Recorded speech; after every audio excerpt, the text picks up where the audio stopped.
Can you now hear me? Can you hear me? Who can hear me? YouTube people, can you hear me? Still nothing? Boo! That should be able to work.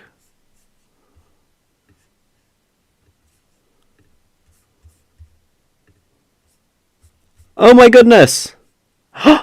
Yes. Yes. Yes! Life is good. Life is good, everyone. Oh my goodness. Okay. Okay, hi people. Oh my god. Oh my goodness. Okay. Oh, that's private conversations. I'm going to safeify my stream. Okay, queens. What are we gonna do? Do we want to watch?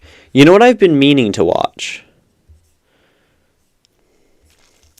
I've been meaning to watch the Destiny.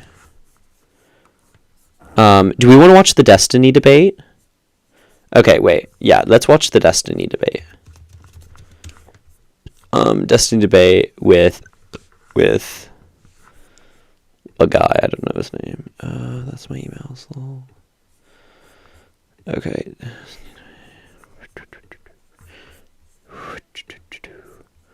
I'm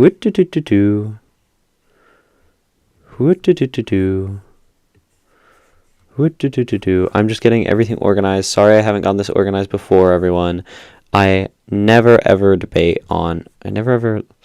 stream on here, so really cool of everyone to show up. Okay. Destiny debate with Finkelstein. Okay, now I want to know if y'all can hear that.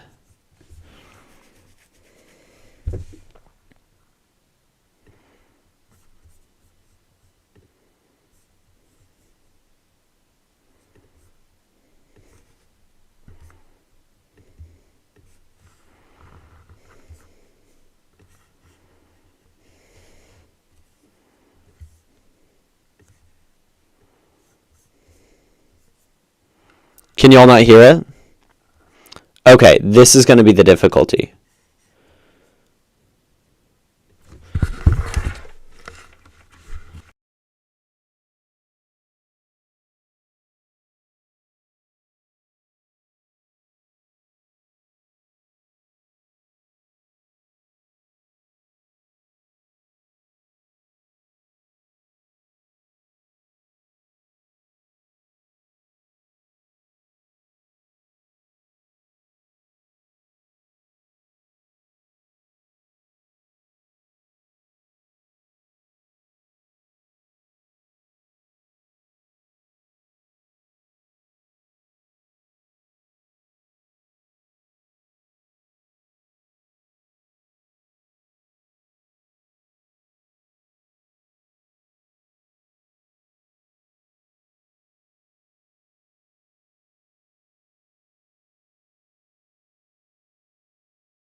That should be working now. Yep, wonderful. The issue with this is, let's see if this solves the issue. Nope, it'll work now. Output speakers. There's a highly special intent to commit genocide. It's possible that Israel could. That's mens rea. No. The mens rea. Yes, I understand the state of mind, but for genocide, there is dolo specialis. It's a highly special intent. Did you read the case? Yeah. It is a highly special intent. I'm going to ask you again. Yes. Okay, can we hear the video? Can we hear the video as well? Yes! Yes! Hello, 20 people. Yes! Please stop displaying your imbecility. Okay, I'm sorry if you think the declaration of the judge is imbecile. Don't put on public display that you're a moron. At least have the self-possession to shut up. Did I I'm read the comfortable putting case? my display on camera. You're comfortable putting yours in books. Mr. Borelli, Okay? I read the case around 4 times. I read all of the majority opinion, the declarations. I read Aaron Barak's declaration. Then why are you lying and saying clause wasn't my standard? Because I said, even reaching the benchmark of plausibility is a very high standard in the world. It's the equivalent of a regional player qualifying for an Olympics. It's still 2 steps removed. You may not be on the team, and you may not get a Guys, medal, this is some but to wanky get ass. qualified, This is some which in wild this ass. context is the equivalent of Okay, so I'm going to end it there, and I'm just going to start talking. So you can hear me, we can see you, right? Okay, we got 16 people on here. Great, I'm going to keep it moving. Y'all can keep watching that. You must be doing something pretty horrible. And as it happens, Professor Morris, there was no genocide. That's what the court will rule. Remember what I just told you. But I want to ask I don't expect to there be was no even genocide. around when the court reaches its final decision. Why? Why? It'll take a long, long time. 2 years, 3 years. No, I don't think it'll take 2 or 3 years. I mean, Bosnia, which was admittedly a special type of case because they were accusing Serbia of sponsoring the Bosnian Serbs. That took, I think, 17 years from 90. I assume they'll Okay, guys, I'm going to announce the live. Wait. But the point you're making, so this I'm is saying that illegal. something- Hello, I'm live currently on YouTube. Please come join. The link in my YouTube is in my bio. I'm trying to get away from TikTok, so help me do that because TikTok keeps, disliking me. So yeah, come watch YouTube. We're going to be responding to some debates, and if individuals want to debate me, cool, DM me. Horrible must be happening to even achieve. It is horrible. It's a war. Yeah, I know. So- It's true, It's horrible. But I Except think- they weren't rendering a ruling on a war. They were rendering a ruling on a genocide. And I think the And they suggestion. And they said it was They just said, plausible. They also we'll said it was talk about it. plausible that Israel is committing a But I thi- military I thi- operation as well. Yeah, but I think the problem with your characterization is you're saying in so many words the South Africans basically only have to show up in court with a coherent Right. statement. Right. That is correct. In today's needed- atmosphere, that's probably correct. They needed to do a lot more. Not They much need more. they needed Not to much more. they needed The to American persuade. judge? Today's atmosphere. The forget American American. judge? They Today's needed to atmosphere, persuade. Judges go according to what the majority want to hear. Yeah, but He they was needed- the president. They needed to persuade the court that it was worth investing several years of their time in They're probably hearing well this paid case. for it, To so they- They're- Okay, so I'm going to add my own commentary and actually do my job now. Basically, so everyone, the only commentary I can say, basically, is Destiny oftentimes talks about this highly special intent, right? I don't know if he knows what special intent means, right? Special intent legally, special intent is the intention not just to do the action that you're doing. So, if I commit murder, I have to have intended to do the action that I do, right? So if I stab someone by murdering them, I have to have intended to stab them. But the special intent of murder is that in doing so, I had to have intended to kill them. So when we're talking about it, he means specific intent, by the way, as well. Specific intent is, there's no highly specific intent. The thing that makes it specific is that it's just beyond what you are taught, what you have, what you intended. Beyond, you have to intended beyond what you did, basically. Whereas manslaughter doesn't have this specific intent because, so general intent, they simply have to show they committed the criminal act. The mens rea element of that is that they intended to commit that criminal act. The specific intent is that you intended to commit the criminal act and you specifically intended this one thing, right? Okay, cool. So Destiny, when he's talking about this, doesn't really make a whole lot of sense. Where's the Office of Genocide Prevention definition? So the special intent here, or the specific intent here, is this: intent to destroy in whole or in part a national ethnic group, right? Obviously it has specific intent, right? Obviously that's what makes it the thing. The mental element, the physical element. This is the intent they're talking about. We not only had to have intended to kill them, we not only had to have intended to do the thing that caused serious bodily harm, right? But we also had to have intended to destroy in whole or in part. as to what they're talking about now, just for context, they're talking about what the actual, like, legal case did. The actual legal case in the ICJ, all it had to show was that there was a plausible possibility, effectively, that they were committing a genocide in the area, that South Africa had at any point. This would be similar to what a grand jury does domestically. Yeah.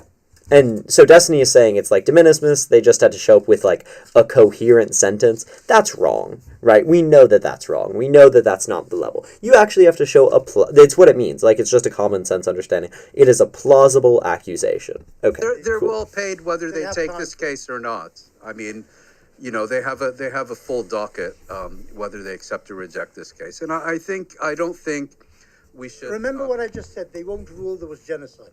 Remember what I said. Also, I recommend people actually read the case and follow through a lot of the quotes. That they just don't show genocidal intent. I don't think so either. The Israeli Minister of Mr. Finance on the Borrelli. 8th of October, 2023, this is taken from the ICJ, this is from South Africa's submission, Bezalel Smotrich, I can't read this, stated, Smotrich. there you go, okay, at a meeting of the Israeli cabinet that, quote, we need to deal a blow that hasn't been seen in 50 years and take down Gaza, end quote. But again, if you click through and you read the source, their own linked source, it says, as per this own source, quote, the powerful finance minister, settler leader Bezalel Smotrich, I can't pronounce this, demanded at the cabinet meeting late Saturday that the army, quote, hit Hamas brutally and not take the matter of the captives into significant consideration, end quote. Quote, in war, as in war, you have to be brutal, end quote. He was quoted as saying, quote, we need to deal a blow that hasn't been seen in 50 years and take down Gaza, end quote. You can't strip the quotation of Hamas, a entity that you're at war with, and then pretend that there's genocidal intent. That's not how it's... That's not genocide.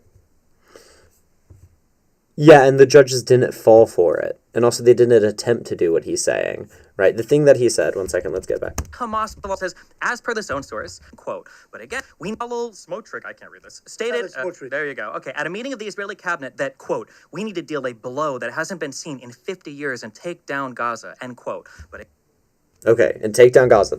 Take down Gaza. again, if you click through and you read the source, their own linked source, it says, as per this own source, quote, the powerful finance minister, settler leader Bezalel Smotrich, I can't pronounce this, demanded at the cabinet meeting late Saturday that the army, quote, hit Hamas brutally and not take the matter of the captives into significant consideration, end quote. Quote, in war, as in war, you have to be brutal, end quote. He was quoted as saying, quote, we need to deal a blow that hasn't been seen in 50 years and take down Gaza, end quote. You can't strip. Yeah, he explicitly said that he needs to be brutal in war. Of course he considers it war. But anyway, okay. I kind of want... What was a good debate on this, bro? Does anyone have a suggestion for what a good debate was on here?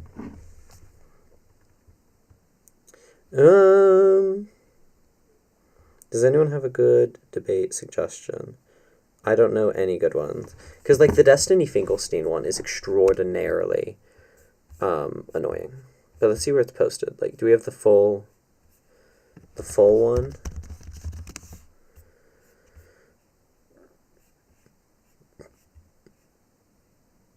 Oh god, it's 4 hours. Holy shit.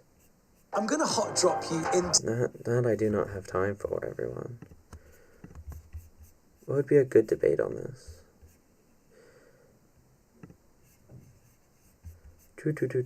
Anyone have suggestions for good debates on here? Oh, yes. Oh, the pure... I actually haven't watched this in full. That would be good. Okay, yeah, let's do this one. Virus is arguably the greatest existential threat that humanity faces. If you have the mind virus... I don't know who this guy is. Elon Musk counts himself as a fan. Jonathan Glazer. So this was a moment at the Oscars, probably the only political moment actually that happened all night. So you've got this guy who's an Oscar-winning director, and in his acceptance speech, he says this. All our choices were made to reflect and confront us in the present, not to say, look what they did then, rather look what we do now. Our film shows where dehumanization leads at its worst. It shaped all of our past and present. Right now, we stand here as men who refute their Jewishness and the Holocaust being hijacked by an occupation which has led to conflict for so many innocent people. Whether the victims of October... people. 1 second, I'm going to Of course, replay being that. hijacked by an occupation which has led to conflict for so many innocent people. Whether the victims of October the Basting McBastington. That's correct. So it's interesting, there was an outbreak of applause, but not by everyone, by any means. And there's now been an open letter response. I think over 1,000 people have now signed this. And it says, we are Jewish creatives, executives, and Hollywood professionals. We refute our Jewishness being hijacked for the purpose of drawing a moral equivalence between a Nazi regime that sought to exterminate a race of people and an Israeli nation that seeks to avert its own extermination. So you've got a lot of backlash there to what Jonathan Glazer said. First of all, your reaction to that speech he made. So let me contextualize it by giving a few similar situations that have taken place. Several years ago, a doctoral student at Hebrew University, a Jewish doctoral student by the name of Tal Nitzan, was trying to demonstrate through her research that the IDF engages in rampant rape of Palestinian women. She did the research, and to her dismay, she found out that there wasn't a single documented case of an IDF soldier raping a Palestinian woman. You know what she concluded, Pierce? She concluded that the IDF soldiers are so grotesque in their dehumanization that they're not even willing to rape a Palestinian woman. So if they had raped the women, they're evil. And if they don't rape any women,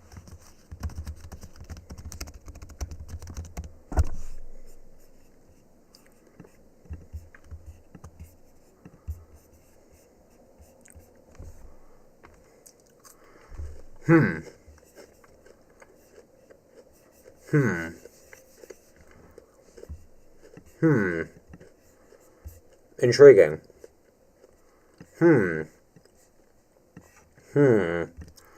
That's not looking very good, is it?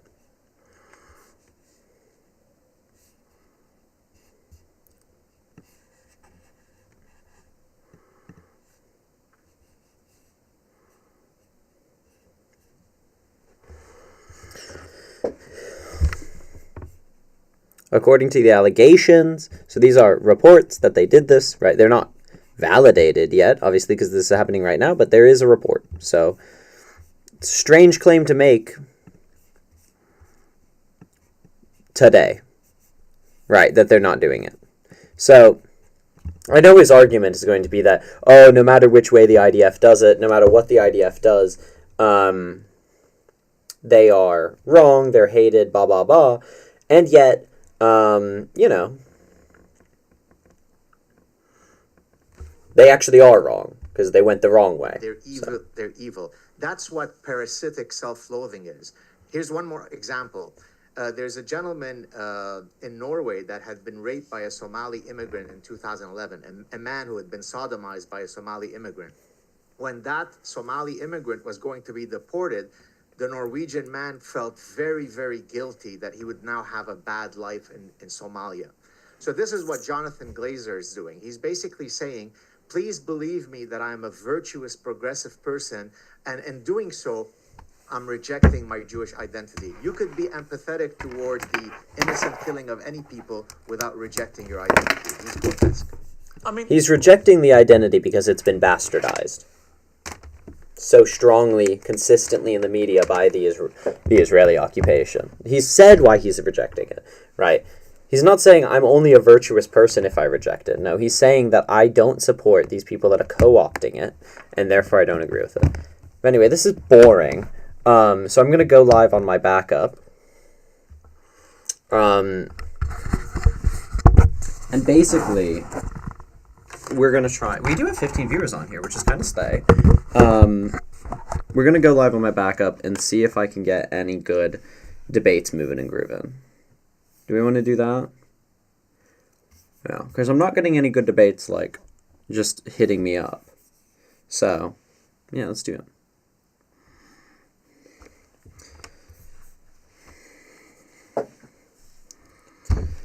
Because I'm also just going to chill on YouTube, like, after debates, like, in between debates.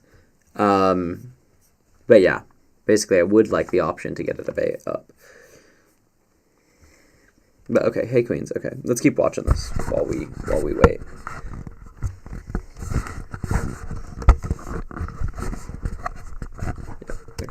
his movie was about the Holocaust. He says he's been misrepresented as to what he was saying. And I guess the overview in defense of him is, have we now reached a point where you can't, as a Jewish person, criticize Israel and its government and its actions in response to October the 7th without effectively looking like you're being disloyal to Jewish people? No, I think it's perfectly fair to criticize endless Israeli policies. That's what makes it a vibrant democracy. But to say that I reject my Jewishness, listen, the people who wanted to kill us when I grew up in Lebanon. The whole point is that he has the freedom and the power and the autonomy and the self-determination to reject whatever part of him he wants to. Wouldn't have cared about beheading me whether I rejected my Jewishness or not, right? If That's the issue, not him rejecting the he Jewishness. had been at that music festival and said, "Hey guys, Hamas, don't kill me. I reject my Jewishness," they wouldn't have listened and been sympathetic to him. So you could both chew gum and walk at the same time. You could criticize Israeli policies all you want without comparing what's happening now in Israel and Gaza to the Holocaust, which is an offensive comparison, or in rejecting your own identity, which you should be proud of. What is your... Hey Queens in the comments, send a guest request if you disagree. But basically, my life's been fucked, so it's really annoying.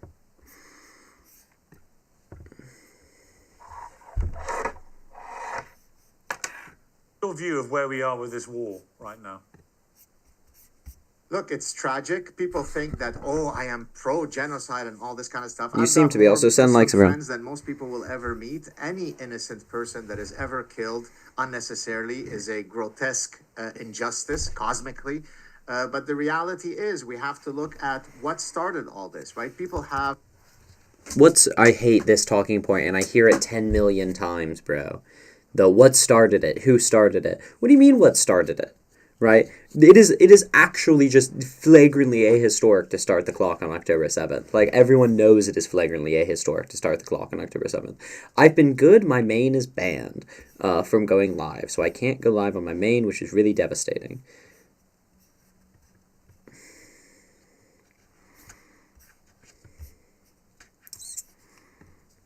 What I call amnesia. Keep sending likes, everyone. They no longer remember. Remarkable. Oh, okay. Anyway, keep sending likes, keep sharing. Thank you for the gifts. My account is like mega stupid shadow banned. Happened, right? Had we been today where we were on October 6th, none of this would have ever happened. And so, listen, you mess around, you find out what happened. It's regrettable. I mean, Israel mess around and found out what happens. Why can Palestine not say that? Right? Like, this is weird. Is like every action of aggression, every action of hatred, every action of, brutality from the Palestinian side, that's not Israel messing out and finding out, even though they are clearly breaking the law, right? Like, they are breaking the law on the West Bank. They are illegally occupying. They are harming Palestinian people. Also, guys, I'm live on YouTube as well if you want to go watch me on YouTube. So, slay. But they are harming the people. Obviously they are. Why is that? Why are they not finding out? This is what I don't understand. Might means right until it's might against them. That people are dying, but if the Palestinians were to existentially be willing to accept the fact that they're going to have Jewish neighbors, I think this problem would be solved. Yeah, and if y'all followed the law, this problem would be solved. In the future. But that suggests that most Palestinians would be supportive of a two-state solution or living side by side peacefully alongside Jewish people. There's not much evidence that that is actually the case. I mean, Hamas still maintains huge support in all the polling from the majority of Palestinians. Fucking Christ. Listen, there is a Pew survey that came out several years ago that looked at the rate of Jew hatred from many of these countries: Egypt, my homeland of Lebanon, Palestine. Guess whose live just randomly stops working? I hate it so much. Palestinian territories, Syria, and so on. And you have rates of endemic Jew hatred that vary from 95 to 99.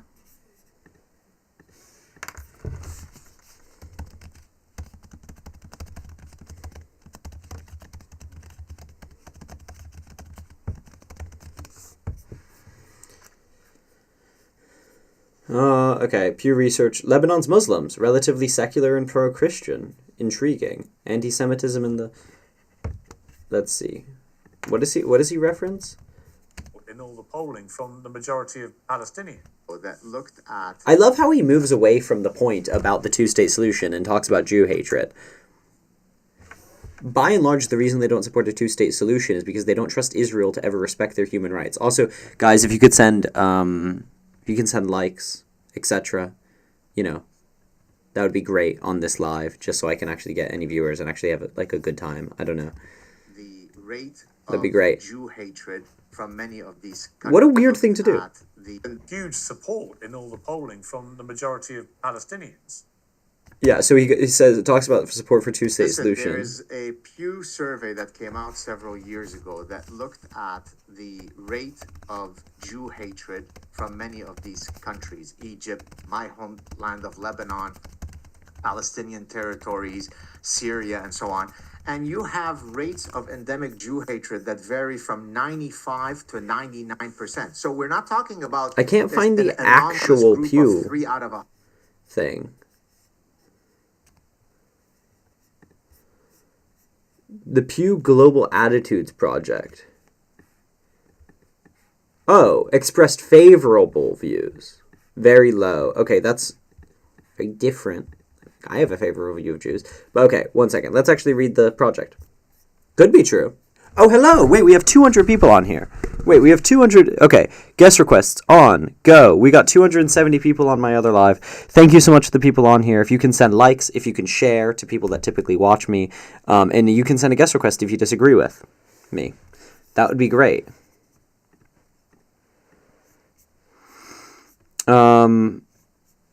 Jewish.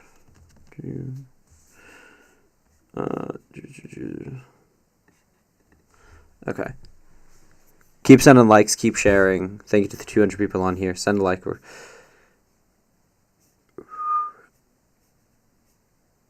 Judaism. Okay. Negative views. Less than 10% had positive views.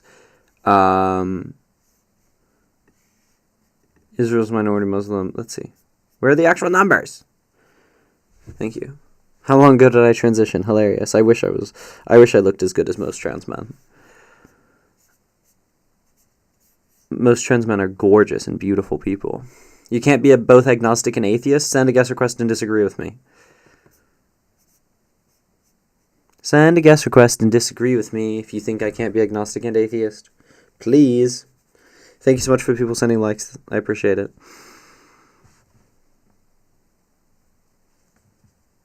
Who am I voting for in 2024? IDK Queen. I don't really care either. These are the days. These are the days. These are the days of girlhood. Every day, every night. Yeah, send a guest request if you disagree with anything up here. Send a guest request down here. Guest requests are on. Do I support transhumanism? If you could make an argument for it, that would be interesting. Okay, it seems like what he's saying is semi-true. So it's just not okay at all. Somewhat accurate. Okay. Oh my god. Bachelor's degree. Exile. Okay, thank you. Yeah, I can be both agnostic and atheist. For everyone wondering, agnostic... meaning a person who believes in that nothing is known or can be known about the existence or nature of God. Atheist, a person who disbelieves or lacks a belief. So I lack a belief because I believe nothing can be known. Boom, boom. Right. Send a guest request if you disagree with me. Otherwise, this is going to be really boring for everyone, isn't it? You know, before I lose, like, literally... Yeah, so... Agnostics disagree with atheists since they can't prove God doesn't exist. It depends on the agnostic. Plenty of agnostics disagree with different things. Every day, every night, rise or shine. So why can Hamas take our hostages and get away with it? I don't think they should or can get away with it. I just don't think we should genocide Palestinians for it. I don't think collective punishment is acceptable, and Israel's clearly engaging in collective punishment. Yeah, if you're 16, don't send a guest request. But if you are above 16 and want to talk, send a guest request, you know?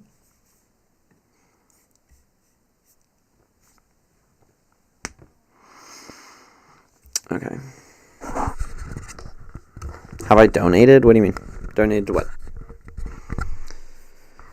Okay, wait, let's watch this. I'm going to give something to talk about. Hate the Jews. The great majority express hatred of the Jews, not Zionists, of Jews.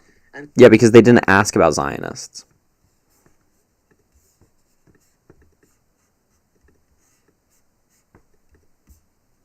I'd love to see this. So this is troubling, and this is unfortunate. And there are absolutely horrendous amounts of anti-Semitism in the Middle East. That's true. Doesn't have anything to do with the point being made, right? He asked about the support for a two-state solution. But I'd love to see that with a distinction so as made. long as you have that idea, There was no way for them to say Zionists, right, in this thing. ideological reality, you will never have peace. Once you get rid of that hatred, there is such richness in that region.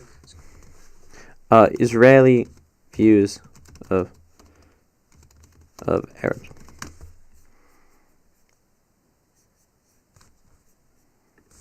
Of Palestinians polling.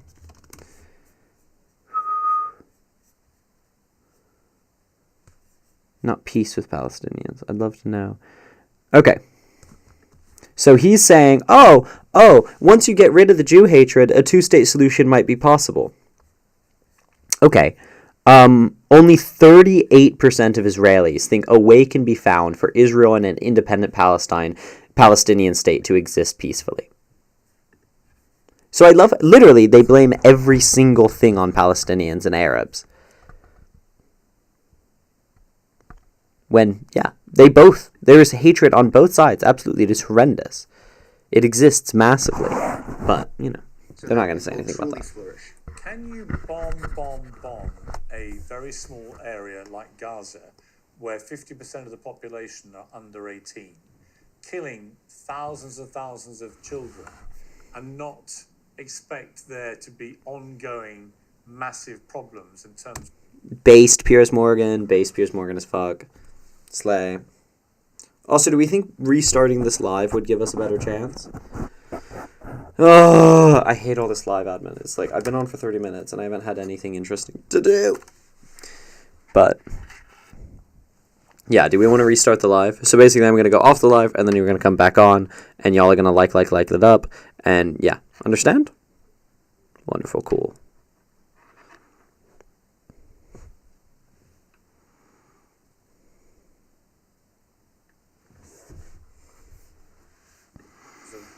ideological hatred of those who've done this. I agree. It's almost an intractable problem. If they were to do nothing, that would be a problem. It's not almost an intractable problem. Are you shitting me? If they respond in the rather ferocious way that they have, they're going to lose the court of public opinion. So really, they truly are behind the proverbial rock. They're not. So they could stop being criminals. Like, it's not all a response. How dare you? Very rude. Anyway. Oh, no, I thought you meant my curtain's hair. No, my curtains are ugly. They're not mine. Lol. Keep on sending likes, everyone. If you're sending likes, send them to TikTok. Please send likes to TikTok so that we can get this out to more people. A rock and a hard place, in that if they were to mitigate their response, that wouldn't be optimal. And if they respond maximally the way they are, endless innocent people are going to die. So I don't have a clear solution for that. Well, they can mitigate. Wait, this is true of all wars. So if you respond using everything you ever have, it's going to break the laws. If you don't respond at all, there's no point in being in a war in the first place. Like, he's just described the truth of every single war. This is not unique in any way, shape, or form. Girl, you're saying you can't wait for me to see me drafted. Are you shitting me? Okay, send a guest request if you don't already. We got 100 people on here. If 100 people send likes, that would be absolutely gorgeous and beautiful.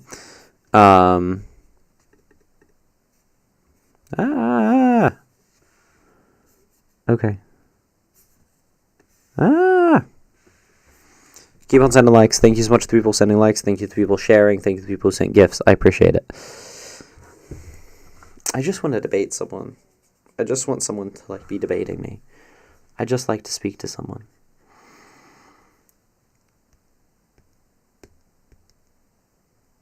But, oh well. Where do we go here? In the rather ferocious way that they have. They do have a choice. They could stop being criminals. I don't know how you achieve that mission end game without what they're doing and the inevitable casualties that come with it with civilians. The question is that going to be the right way to gain peace and security after all this? And that's where I have a real issue with what Israel's doing. Oh my goodness. Abortion equals murder. Please send a guest request. If you don't want a guest request on here or you're not able to, follow me on TikTok or follow me on Discord and guest request there. You can just like DM me on TikTok or on add my Discord server. Because they're losing international support very quickly, even the support of the Americans, right to the highest level, the president. And by flattening most of Gaza and killing tens of thousands of innocent civilians as well as Hamas terrorists, and now pushing them all into a refugee camp where you're now planning to attack that as well, I just don't know how this doesn't all just end very, very badly. An almighty social and political mess. And I see no prospect of peace anytime soon in my life. Yep. Piers about has it right. Once again, Israel has a choice here. They could stop being criminals. But also, please send a guest request, loves. Okay, Miles, if you are above the age of 18, go on my Discord server, and we can talk there. And that would be fun. We would have a good time. Go join my little debate one. I'll be in that as well. Crazy. Regrettably, and you can say hi. I hate to say it because I'm a very optimistic guy, a very jovial guy, a guy who wrote a book on happiness. I share your pessimism, and I'm very, very regretful to say so, but I think I share your view. It's very sad. Let's move on to something which is more kind of entertaining, I think, than... Yes, they should stay off American dollars. How did I reach... How did I reach the far left section of TikTok? Don Lemon, who, full disclosure, I worked at CNN with him when I worked there. In fact, he got my old office when I left. But I've always got on fine with Don. He got fired by CNN. Elon Musk rise to the... Oh, I so don't care. Okay. I wonder what, should I go on Twitter? Am I logged into...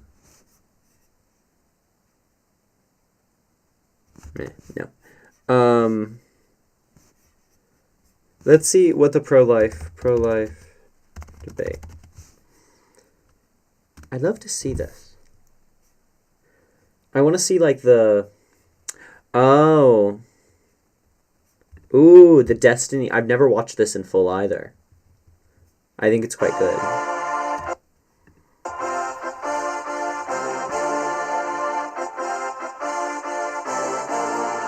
I don't think you are your brain, Destiny. What am I? You are a human being, which is made up of many parts. Okay, but let's say you can choose to keep one thing alive. My head and put it on another body, or the whole rest of my body and put another head on. What would you choose to make it me? Well, it's less about which one is you, and it's more about do I have the right to kill you. No, I cut a person's head off, okay? Let's say that I stick the head on a bionic body, and then let's say that I take a body and I put a bionic...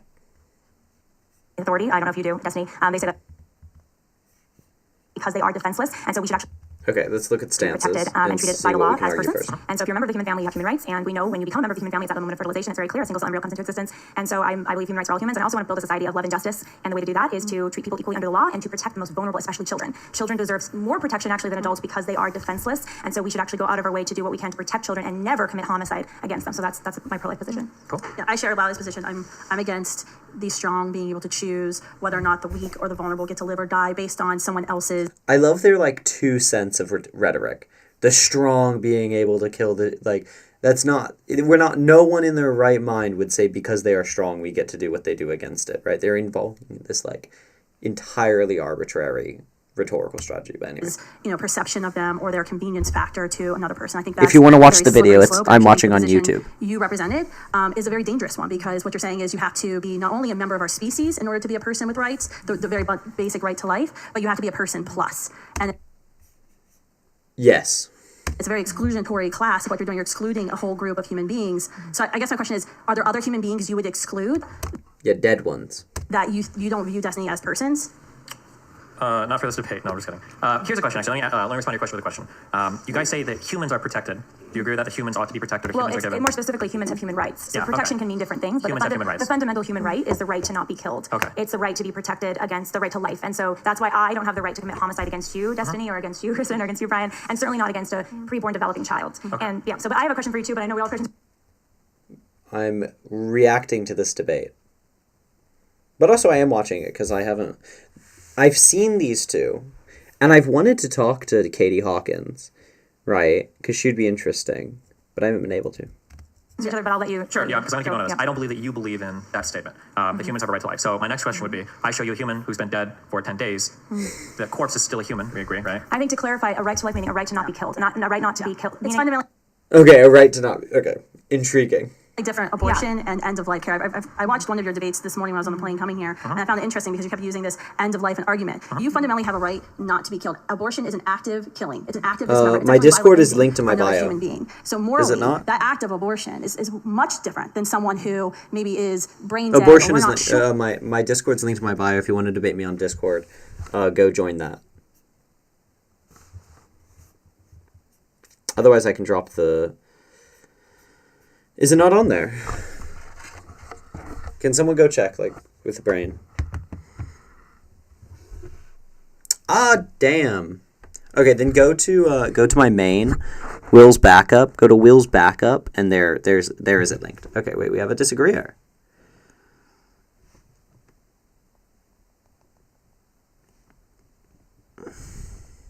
Hello. Oh shit. I just came on here because I saw you on another live yesterday where it was so freaking Zionist and you were really just making great points and then you kind of got shut down from it. I just wanted to let you know that, well, one, I was trying to get on that live too as a pro-Palestinian Israeli, but I was not allowed, which should just go to show you how those lives go. They shut down anybody, even quote unquote their own people. But you did a wonderful job, and I just wanted to hop on here and let you know that, yeah. So I'll let Thank you keep so doing what much. I you're doing. appreciate it. Sorry? Thank you so much. I appreciate it. Of course. So yeah, keep doing what you're doing and don't let these loser Zionists shut you down. And thank you so much for holding lives that aren't so pathetically negative and lying the whole time. Thank you. Thank you. I appreciate it. Of course. Have a great day. No problem. Yeah, guys. So if you go to my main, it's linked there. I'll link it. I'll link it later. But also do send a guest request if you disagree with me. Until then, we're gonna keep watching this. Or their brain activity that's been in a hospital for 3 months. That's a much different position to take because you're not actively killing that person. You may say we have to withdraw life support. But like the thing is like they're isolating now down just to the right to life. The issue you're gonna reach is, oh, do I have the right to like move them? Am I kidnapping when I move them without consent? Right? Am I violating their rights when I cremate them? Right? Is that assault? Right? You don't have these rights just because you're a human. You have these rights because like assault is a violation of consent. You can only consent if you have the capacity to consent, right? Or if like violating your consent or assent or your autonomy would be a bad thing. And if you don't have autonomy in the first place, you don't have bad thing. Would be Destiny's argument. But anyway. Or for this reason, or the doctor may say we have this reason to believe this person is brain dead, but you're not actively killing. You don't say, well, they're going to die, so I'm going to take a gun and put it through the send a guest request if you disagree with me.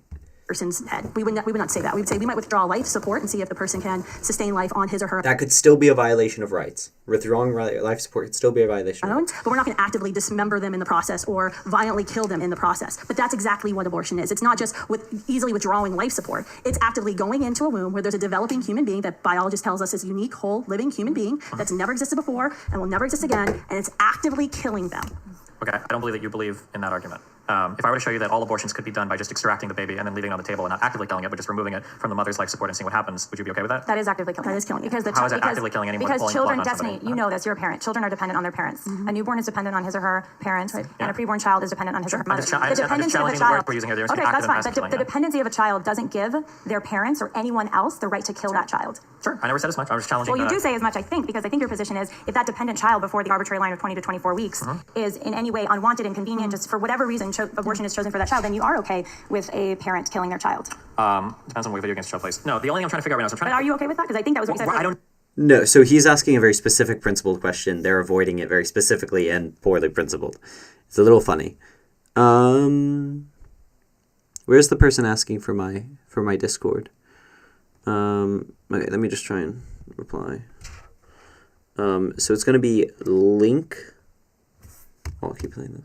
I don't know what. So right now I'm just trying to figure out what your position is. So We're trying to figure out your position too. So I already get my position with crystal But clear. it actually Well, wasn't it unclear. was- That wasn't actually clear, Destiny, because when Okay, hold on, you wait, hold on, just because I got cut off like 7 times and I had to respond. So just to be very clear, to give you an idea of like what I'm trying to establish right now, when I have conversations with people who are pro-life, there's a lot of dancing between words that I think deserve distinct definitions. Human, I think is distinctly different from person. I think it's distinctly different from life. I think it's distinctly different from child. But all of these things, when we're talking pro-life, tend to just get thrown together like, oh, we should defend all human people and children are worthy of life. And a lot of these statements are almost begging the question. Obviously, anything that you would consider a child deserves rights to life, right? That's what's pro-lifers contended. believe human beings are persons. What you're arguing is that some human beings But they don't believe all human beings are persons. No one believes all human beings are persons.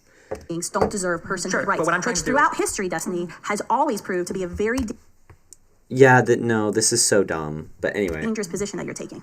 Yeah, I understand that analogies of slavery we're trying to draw here, but what I'm just trying to figure out is. But can you respond to that? Because I think let's just take it one step at a time. Because that I might think fundamentally there's a difference between saying a fetus hasn't developed the cognitive parts yet to recognize it as living versus saying black people and white people are Okay, well let's different address types of things. consciousness for a minute. Because my understanding is you're saying. Okay, if you want, hold on, real quick. Okay. If you want, we can leave the mics if you want. I still have no idea what you guys believe. We can leave for a minute if you want. Well, It's I'll very just say it clear. I again. mean, we can say it slower for you. He asked a question about it, and they did not answer the question about it. What I heard you say is that like children should have rights and shouldn't be killed. No, which I think we all any agree. human life has the right to not be killed. Yeah. Any Well, yeah, human but life then you has the also right tried to to, when you said not be killed, you tried to draw a distinction between like active and passively killing. No, you cannot. She did. Because she said there was a difference between pulling the plug on grandpa versus actively killing. The intentional a fetus. destruction of an innocent human life is. Sure, is but what I was we saying that, like oppose. unplugging grandpa would be kind of like unplugging a baby. You're disconnecting both from a life support thing. No, because a baby belongs. A preborn baby belongs before development. We're shifting the goalpost. And He or she's right where born she's belongs supposed to be. in his or her mother's womb. Sure, I understand, but So that means it's it's a probably. But also, a person on life support should be on life support. A person on life support should be on life support. I don't know. It's a natural habitat. Sure, that's fundamentally different. There's probably ways to passively kill children that we would agree is also wrong. Just because you're actively versus passively doing something. Well, that's not I going to think be. intention matters too. Sure, yeah, So, absolutely. Yeah, I agree. But that's important to qualify. We can't just say like passively Sure. killing somebody is fundamentally different from actively killing somebody. Therefore, one is described like moral way than the other isn't. Because you starve a Well, child, I think that's passive, but that's also I bad, think right? there's a few other things you have to get into what you mean by passive or active. Sure, I agree. That's what I'm trying to get into. But you can ask a question if you want. I'll just Okay, I do have a question about consciousness because my understanding is that's your big line. They are like physically unable to engage in a debate with him. It's actually quite funny. But they are speed running the talking points that they're going through. Active versus passive killing, there's basically no difference between active and passive killing by and large with abortion. People don't understand that, but it's fine. But anyway. That if there's suddenly consciousness, then they are a person. They're not just a human, but they're also a person. And first, to clarify, you think it's okay for some humans to be the victims of homicide? You think it's okay to commit homicide against a human? Just Well, when it... Anyway. it's not a person. Yes, it is. Like, self-defense is homicide. I mean, I would take issue with homicide because that's a really loaded term, but I would say that you can end the life of human beings that no longer have the capacity to deploy consciousness. So if I'm asleep and I'm unconscious, it's okay to kill me? That's why I said capacity to deploy consciousness. I can wake you up when you're sleeping. Like the fetus has capacity. No, a The fetus that fetus- doesn't have the necessary brain parts has no Destiny- capacity for Oh, incredible. Capacity to deploy consciousness. Sleeping people do have the capacity to deploy consciousness. Yeah. That child time. That child Give the innately child time has implies- capacity. Wait, you said 20 to 24 weeks. What about children Hold on. who Wait, have REM Just you cycle saying- sleep hold on, at 11 weeks? That's what you said there. Give the child time implies that it's Give not me time there to yet. wake up. Do you think that a seed and a tree are the same thing? You're making a wrong equivalency. I'm not making a wrong No, equivalency. you are I'm saying that a just- seed because given enough listen, time, Destiny, will grow into a tree. But when you use the word, this thing will become this thing, the implication there is your intuition pumping all the rights that this thing has for saying this will become Incorrect. this. Incorrect. A child in the womb, a human being, has Yeah. the capacity for consciousness. No, but it doesn't have the capacity to deploy consciousness. I'm watching the Destiny versus like Katie Hawkins, like that type of shit on whatever podcast. I'm watching that. Oh my goodness. Oh my god. Yeah. Holy shit. Okay, yeah. Sorry, I didn't see how bad my fucking comments were getting. Holy shit. Yes, please do moderate them. They might not have developed that capacity. That means they don't have the capacity They might for not it. have developed that Guys, capacity. Yes, they do not have the capacity. Just one microphone at a time, please. Just let everyone Sorry, finish. they might not have Absolutely. developed the capacity yet. Similarly, if someone is in a coma or unconscious, that capacity is not activated yet. But if you don't interrupt the life of that child, if you don't kill that child will absolutely be conscious develop consciousness in just a few weeks. And that's the difference between the question you were asking. Yes, but it's also different between a sleeping person. Right? Like, I'm not a 60-year-old. I don't have the capacity to, I do not have cancer. I have the capacity to have cancer, right? But I currently don't. I don't even have the capacity to cure cancer yet. Anyway. Me earlier when you tried to trip me up about the I'm not end trying of to. life. You're not the one trying to trip me up. No, I'm trying to we're figure out trying to what you're. clarify. You have a very murky position because you said between 20 to 24 weeks, I believe a child has rights. Which one is it if you're the one making the laws? It's when they develop it. So the correct principled position that he's trying to say is at the point where they have the capacity to deploy consciousness, right? And that typically is between 20 to 24 weeks. They don't understand how a principled position differs from an applied position. I have a crystal clear position. My position is the thing we ought to defend is the conscious experience, because that's the thing we look When to. does that conscious experience begin? About 20 to 24 weeks. Well, that's a big time period because there's been children who've been born at 21 weeks and 5 days. So were those children when they were It depends, bro. born prematurely? So Guest request. Hello. What's going on? Not much. What'd you send a guest request to disagree about? Oh, I'm sorry, your mic was terrible. What did you say? What'd you send a guest request to disagree about? You want to end all U.S. support for Israel and the IDF. Yes, I do. As a Jewish person, I'm going to ask you this: that is my free country that I can go back to and return to if I no longer want to be in the United States. Why do you think the U.S. should stop all funding to them? It's entirely divorced from their services towards the Jewish people.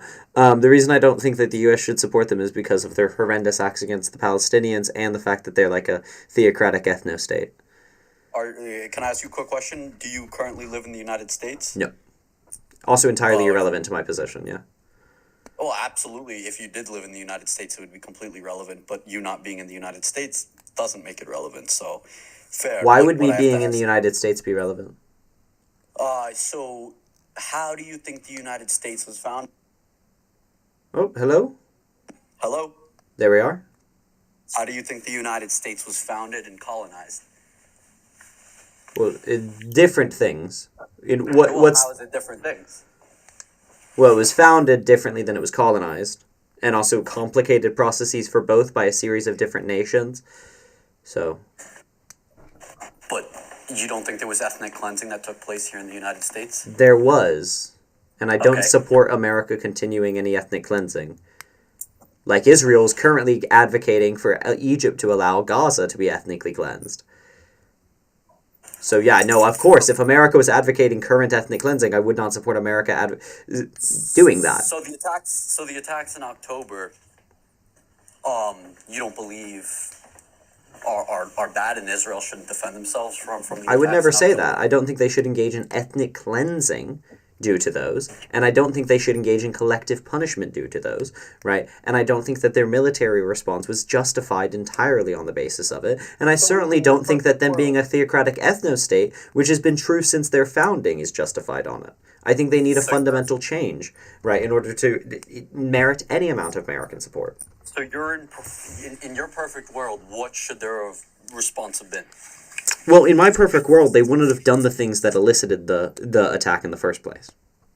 In my perfect world, right, Palestine would be an established state, right, with a moderated government and a moderated republic, right, where they don't engage in such activities.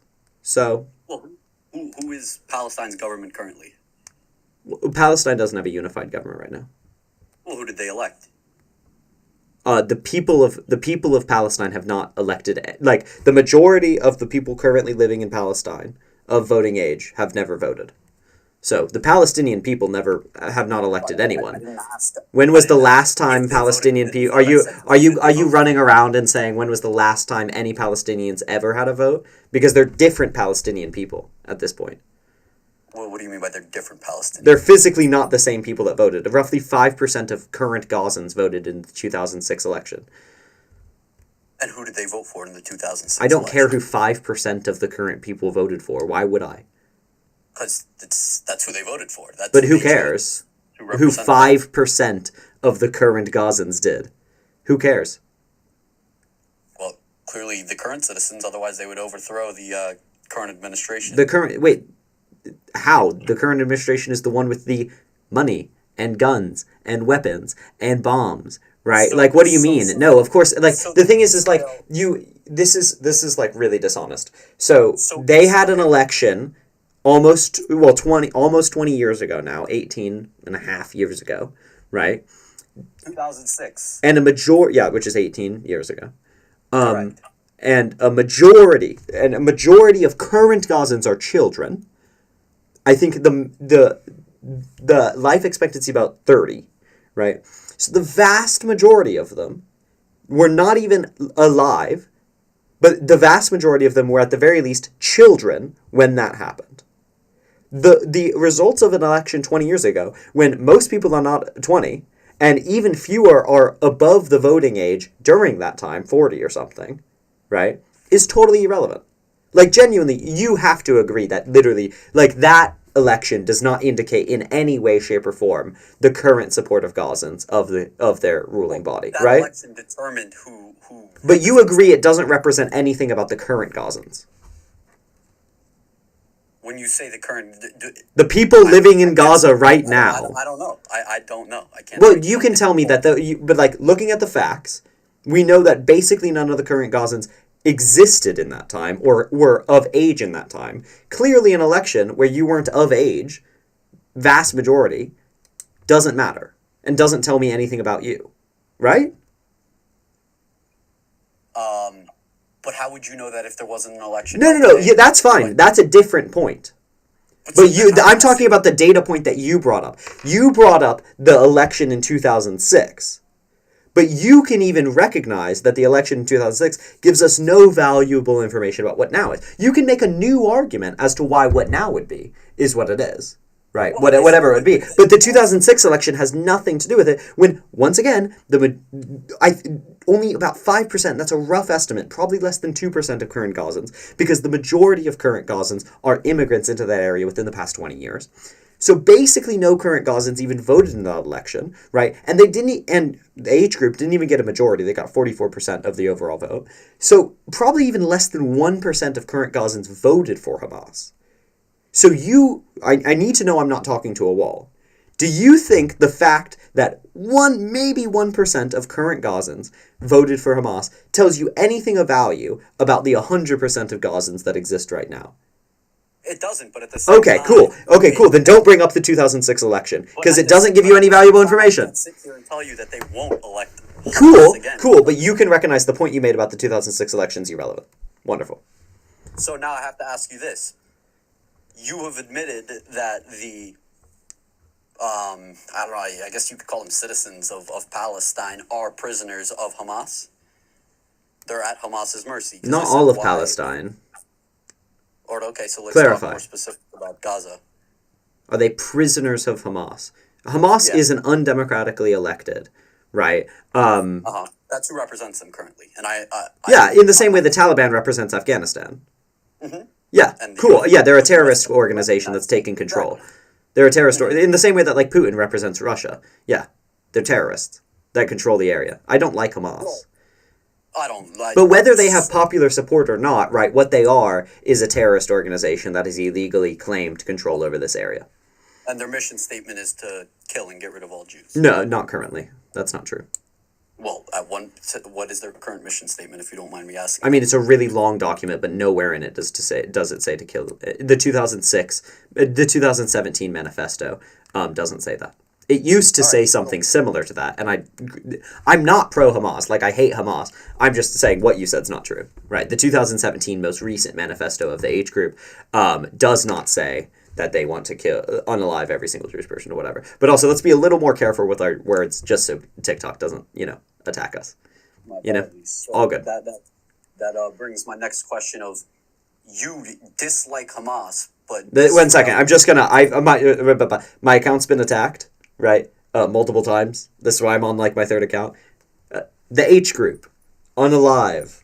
Jewish people. Like, let's be a little more careful with our words so TikTok doesn't attack us. I don't really go on TikTok Live, but okay. All right. That fair? Can we do that, though? Do you understand the general vibe of what I'm saying? Yes. Great. Cool, thank you. Take a step back and think about how to state what I'm going to ask without having your account penalized. Thank you.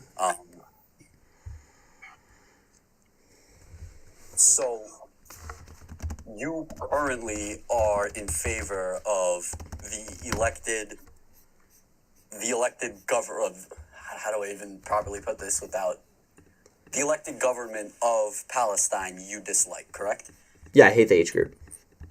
Okay, so do you agree that the IDF is attempting to get rid of the H group?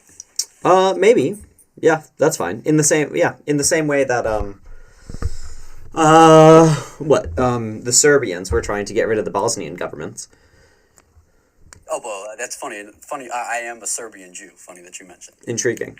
But so do I, like, you know what I'm referencing there. Like, yeah, they do want to get rid of the governing body. They are also just happening in their military stance to be extraordinarily laissez-faire with international law, right? To the point of recklessness and extremely extremely bigoted regarding it, and genocidal to the point of genocide, right? When they're trying to get rid of Palestinian people. That's my view of it.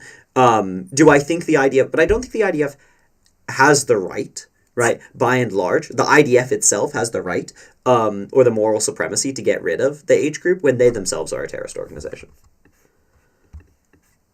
So, but you want to defund the group that is the only group that is actively trying to take down the H group? In what world are they the only group trying to take down the H group? Who else is trying to take down the H group? The U.S. government.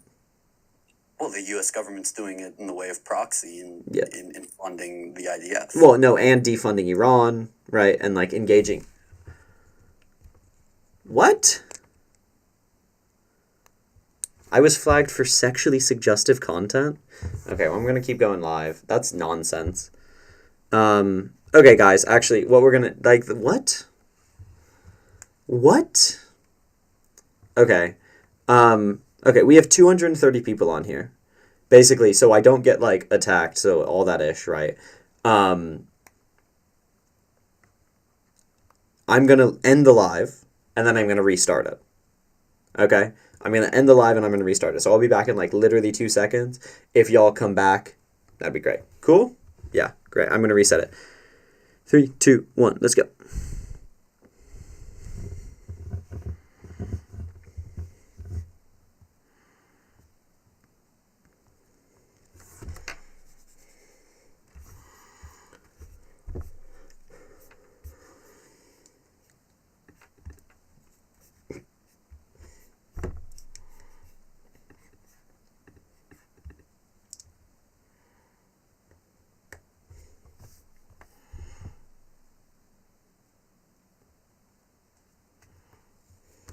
Hey, Queens. Okay, guest requests are on. Send likes. This is the best time to like the live. This is the best time to, like, share the live. Like, boost it, boost it, boost it. Get out to the most people possible. Yeah?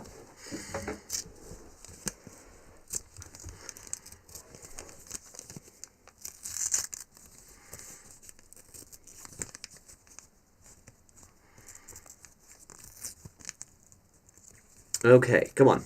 Thank you so much for the likes. Thank you so much for the shares. And let's get moving. Who's debating? Some guy was debating. But let's see if we can get going. Thank you so much for the likes. Thank you so much for the shares. Let's see if we can get people who disagree. Why won't their own people in Syria, Egypt take Palestinian refugees? Because if they did, they would be enabling ethnic cleansing. Do I think they should? Yeah, I think they should. Because, you know, ultimately the human cost is important more. Do I think they're morally culpable not to? No. I think Israel's morally culpable for creating the refugees. Anyway, keep sending likes, keep sharing. Thank you so much. If you disagree with me, send a guest request. If you disagree with me and you want to debate, send a guest request. Also, if anyone disagrees on, like, one of the other topics, like, I'm so bored. But anyway.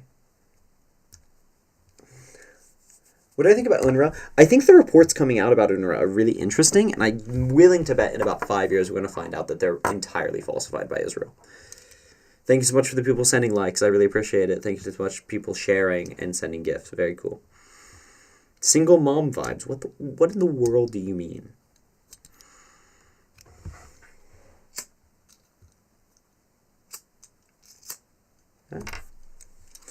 Thank you so much for the likes. Thank you so much for the shares. Slay the day. I spelled atheist wrong. Come up and debate me about it. Like, I don't know. Can you tell me why you feel this way without stating my professor told me? I've never, like, in what world, like, y'all, I'm a law student. In what class would my professor tell me this? Like, in what class would my professor tell me this? None. I love when people say that. Like, you think my tort law professors, like, oh, you need to support Israel. A law major, you dipshits. Hello. Hello. Hello. Are you there? Oh, I'm gonna mute you until... Okay. If you figure out how to unmute yourself, then, like, we can talk. Law student means they tell you what to think instead of how to think. It's the literal exact opposite. They do not tell me how to think, or they do not tell me what to think. They tell me what the law is, and then ask me to think about it. Right? Like, what do you mean? Have you ever been in a law classroom? Do you know what a law lecture looks like? What do you mean? The only way you do well in law is knowing how to think about the law, right? And you develop that yourself. First of all law majors start out as philosophy. No, I am a lawyer. I am a law undergraduate, right? Y'all need to learn about things other than America. Yeah, I'm cackling. Also, not all law students in America started as... I'm a law undergraduate. I will be getting a qualifying law degree. Oh my god, wait. Can you come up here and talk with me? It's hilarious. It is a qualifying law degree in the US. So, I don't know what to say. Oh my goodness. But also, not all lawyers start off with a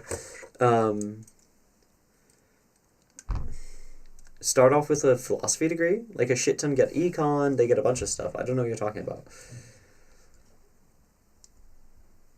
Well, look up who it is, Candace Owens. What? Oh my goodness, hello. Hey, Queen. Bestie. Hello. How are you? I'm good. How are you? Doing well. Well, I'm on my third account, aren't I? So not necessarily the best day. I saw that, so yeah, I thought I would Thank you. join.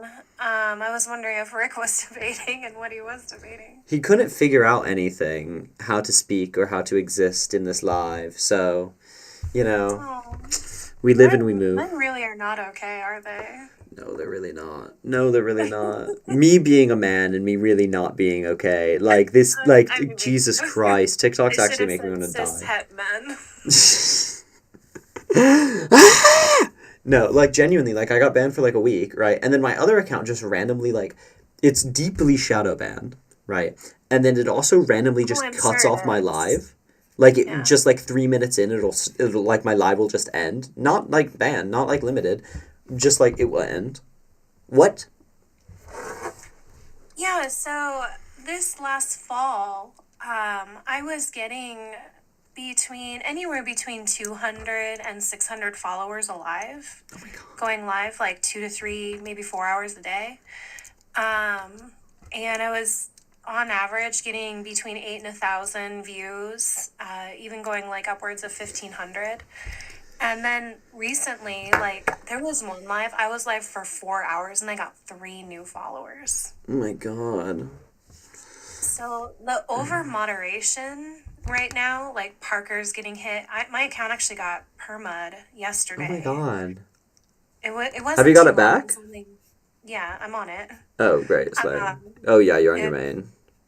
Yeah, it was only for an hour, but yeah, same with me. My videos are being suppressed. My lives are being suppressed. I'm not getting followers. It's so difficult. Yeah. To exist right now and try and grow your account and get your content seen. Yeah. Especially doing what we do. We get attacked. This is why I'm trying to move over to other things. I just need to sit. I'm on vacation right now, and I need to sit and transfer all of my stuff over to YouTube or over to Instagram, because you see Jovan talk about his Instagram shit. Jovan hit 100K on Insta in 2 months, right? It was insane. That's really good. It was crazy good. And like I think if I post on YouTube, like YouTube Shorts or whatever, I feel like I can do that. But it's just I like have been posting on YouTube and I've seen some good growth. I have my channel monetized now, so. what is your YouTube? Is it the same as here? Yeah, it should just be Miss_Kenzie. Miss underscore Kenzie.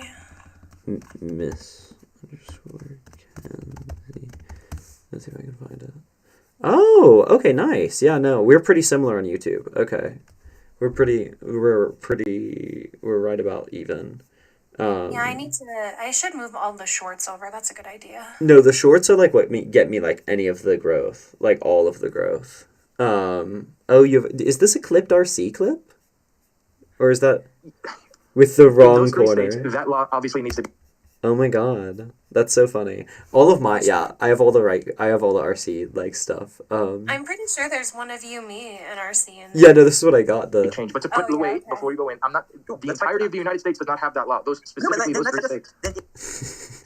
Oh, this is him. Like I was like, patriarchy exists. And then he was like, how? And I was like, well, women can't get their tubes tied. And he was like, that's nothing to do with it. You know, he's black pill now. What? Yeah, so he recognizes that there are harms still within society. He just doesn't blame women anymore. But wait, what is his view now? Like, does that mean he has become a better person? He blames men, so I don't know if I can share the link with you, but there's this guy who does a podcast called The Crucible. He actually came and debated me on my live, but RC did a 1v1 with him, essentially criticizing red pill ideology. Yeah.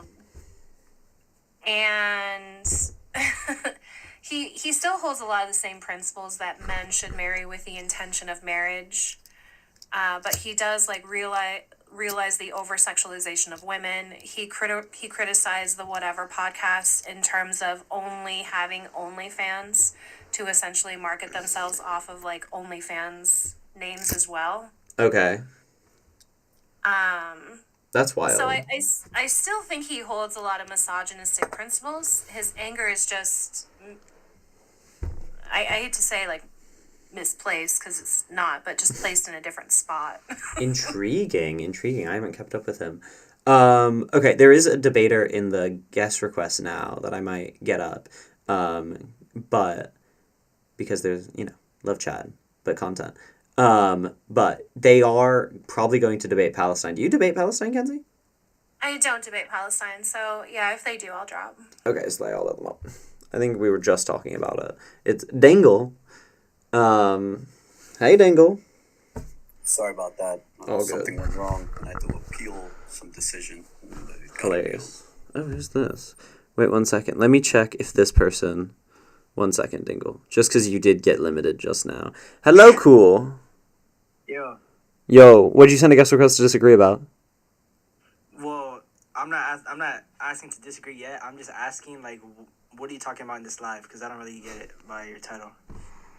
Yeah, but can you explain? I want to end all U.S. funding of Israel and the IDF. I am pro-choice, I'm pro-LGBT, and I'm an agnostic atheist. So you're just a bitch-ass nigga all around. Ooh. That didn't feel necessary. That didn't... Men are not okay. No, men really are not okay. Like, they need to discover, like, I don't know. Do you know who Watch My Legs is? No. So she's a black trans woman on the app, and she does debate like a lot of communism and feminism. I was talking to this guy, and it was pretty clear he was Christian conservative, but obviously his opinions are problematic, but he was treating me somewhat respectful. And then Legs, my friend Sean, joins, and the guest asks like, "Bro, were you gay?" And so Sean's like, "Why? Do you want my number?" And that, like, triggered him so hard. He went just completely mask off, like, throwing the F slur. Just, like, he became so feral, I just had to kick him. It's wild. Men are not okay at all. We say as we let another one up. Another one up. Another one up. Hello! Hey, what's up? Hey, instead of Israel? Who? The U.S. Okay. Do you have an actual position, like genuinely? What's the... So you agree with me? Yeah, I agree that we should end the support for Israel. Slay, so do you disagree with me on anything? No, at all, to be honest. Slay. Alright. Alright, we let Dingle up, baby. Hi, Dingle. Can you hear me? Yeah, I can. Great. So can we start discussing where we left off or not? Yeah, sure, that's fine. All right. So we've established that you've agreed that Hamas is a terrorist organization and that the U.S. and the IDF are the only people currently actively trying to take Hamas down. Intriguing. Okay. Much love, Kenzie. Sorry to drag you into Palestinian debate. Also, appreciate you coming up because my views have gone back up, so I think I will get enough guest requests now, which is like, slay. Yeah, wow. Wow, that kind of hurts. What? Maybe... What? If I get a debater who's like, pro-choice or whatever, there's like all this ish, I'll let you know. That's fine. I'm good. Maybe in the future we can do like co-host a feminism live or something. Yes. I need joy in my life. Do you know how actually draining it is to just talk about Palestine for 5 months? Oh, I'm sure it is. I was actually going to ask you whatever happened with Destiny. He actually hasn't responded to me. But yeah, I'm so pleased to co-host like a feminism or a pro-choice one. Oh my god. That would bring joy to my life. Yeah, that would be great. Yeah, maybe if you're free tomorrow, we can do it. Oh, I am free tomorrow. Yeah, let's bets. Damn me. Okay. We can organize it. Great. Slay. Okay, bye. Peace out, queen. Okay, yeah, sorry. Admin. We love Kenzie, though. She's very cool. I co-host with her all the time. Or I used to co-host with her all the time. And then, I don't know, I just didn't go on live that much. But anyway, okay. I don't think, like, Israel and America are the only ones trying to undermine Hamas, right? Like, all of Europe is trying to undermine Hamas. All of Americans' allies is trying to undermine Hamas, right? There's a very polar world going on here. Egypt is trying to undermine Hamas. Egypt doesn't like Hamas in their group. Hamas has very few allies. Hamas has the Iranians and the Qataris kind of as allies, much stronger the Iranians. So no, not really. Okay, so is it fair to say that all of NATO? A lot, yeah. Basically everyone except for Iran and Qatar. Okay. And so Russia, maybe, yeah. Like, there are mild exceptions that we could bring up, but, like, the general rule is, like, most people don't, yeah. Okay, but the United States are the largest contributors to taking down Hamas other than the IDF itself. Maybe, sure. So, I'd say Egypt does a lot of work with that. Okay, I'm not aware about much work that Egypt does for that. Well, they stop shit at the Rafah crossing. They control the only other place that Hamas could get things, right? Yes, alright. So, alright, I don't want to get you bent. I gotta think about how to say proper things without getting anyone reported here. Thank you. Okay, so you've agreed that the U.S. and I guess Egypt are the two largest countries actively trying to undermine. I mean, not really. Egypt does a lot of... I mean, it's hard to weigh the U.S. and Egypt and to separate Israel and America. Well, what I'm trying... Ultimately, I know what you're trying to do. The fact that Israel is against Hamas is not sufficient for me supporting them. So, merely the fact that they are, they have one goal of getting rid of Hamas is not enough for me to support them. If they are a xenophobic, horrendous, ethnostatic theocracy, right? That is committing genocide against the people, right? So that's the thing, because we can get if I want to get rid of Hamas, I would advocate American boots on the ground, right? I don't want to say, so you can't say, oh, Israel may be critiquable, how they do it may be critiquable, but what they're currently do is like trying to get rid of Hamas. No, if we want to get rid of Hamas, then just put boots on the ground. We don't have to deal with Israel's war crimes, right? That would be the actual solution if that's the actual argument. I don't have to ignore Israel's war crimes when, America's perfectly capable of committing their own, and then we can talk about that. Putting our own boots on the ground in Israel, I disagree. I don't believe that's what America should do at all. they are funding a lot of what's taking place, and I think that's enough. But to deploy our military into Israel for something like this, I think would be wrong. Yeah, but I'm responding to the argument you made. So does that sufficiently respond to the argument you made? Yeah, Okay, I yeah. understand. Your argument here is that just because Israel is against Hamas and you're also against Hamas doesn't mean you're for Israel. Yeah. There are a lot of ways that I could address that statement in itself. But listen, you have other things here like pro-choice, pro-LGBT. I'm not going to get into my stances on that. No, please do. Please, if you want to have, I have so long and I'm so bored. Like, if you want to have a debate about anything, I'm happy to. But go on, yeah. I'm not educated enough on a lot of pro-LGBT stuff, so I'm going to sound like a clown and an idiot. And what my stance is not going to sound very smart, but it is my stance, whether it's stupid or smart. So, do you know in Palestine you cannot be openly homosexual? And let's just start there. Do you know in Palestine you cannot be a part of the LGBT? I don't see why I would care. Why you would care? Because you are pro-LGBT as it states in your background, and you are. Am I for the current policies in Palestine? Is that what I say? I'm pro the current government and regime in Palestine. No, you are pro-Palestine. Yeah, but pro-Palestine is different than the current government and regime in Palestine. And you're saying the current government and regime in Palestine makes it such that gay people can't legally, be open. Not at all. Exactly. So me being pro-Palestine has nothing to do with me being pro the current government and regime of Palestine. Also, I never said I was pro-Palestine. I said I was anti-Israel, genociding them. Yeah, I'm pro them not being genocide. Are you pro-Palestine? I don't think it's a terribly helpful phrase. It's kind of meaningless. I'm pro-Palestinian liberation. That's an actual policy position. Pro-Palestine isn't an actual policy position. I'm pro every person. I'm pro the liberation of Palestinians. Yeah, absolutely.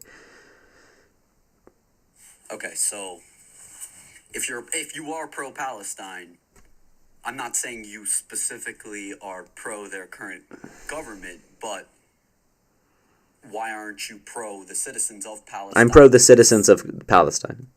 Okay, so you're just pro the citizens of Palestine to be freed from the current chokehold. Free period. They should be as liberated as possible, yeah.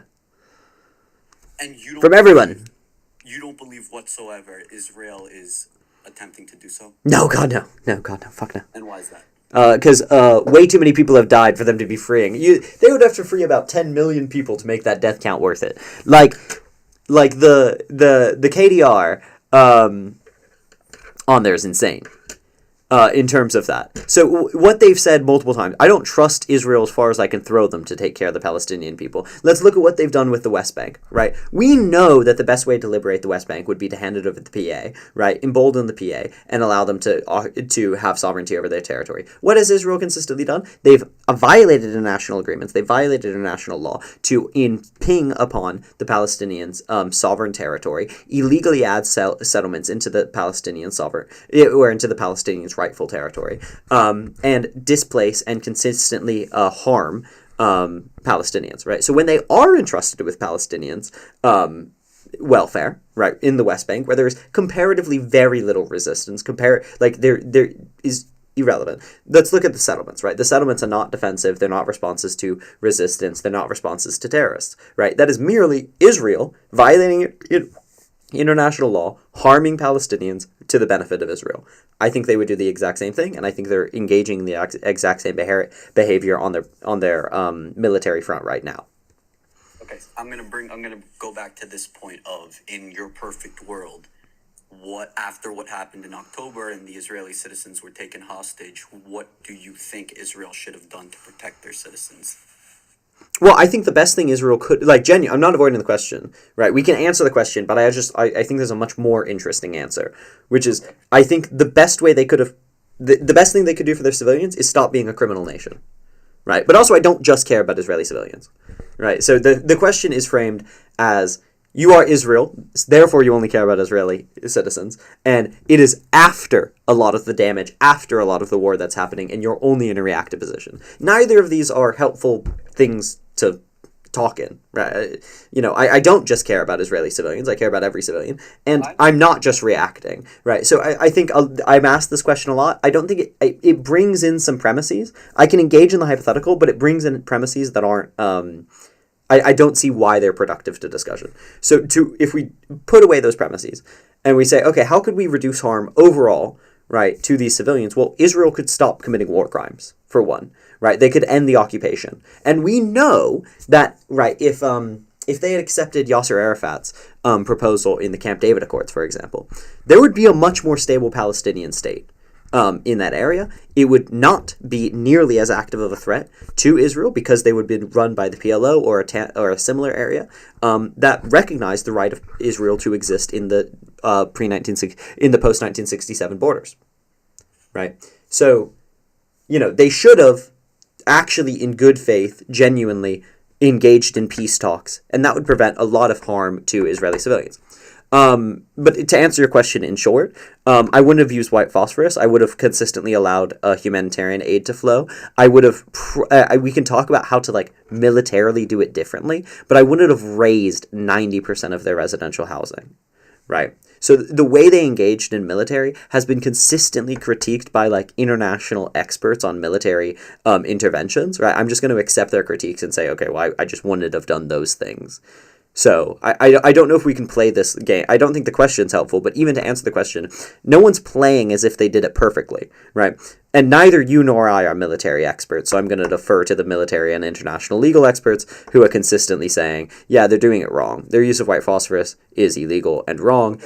Their raising of 90% of residential buildings is illegal and wrong. Their denial of humanitarian aid within those first 3 days is illegal and wrong. All of those things I wouldn't have done.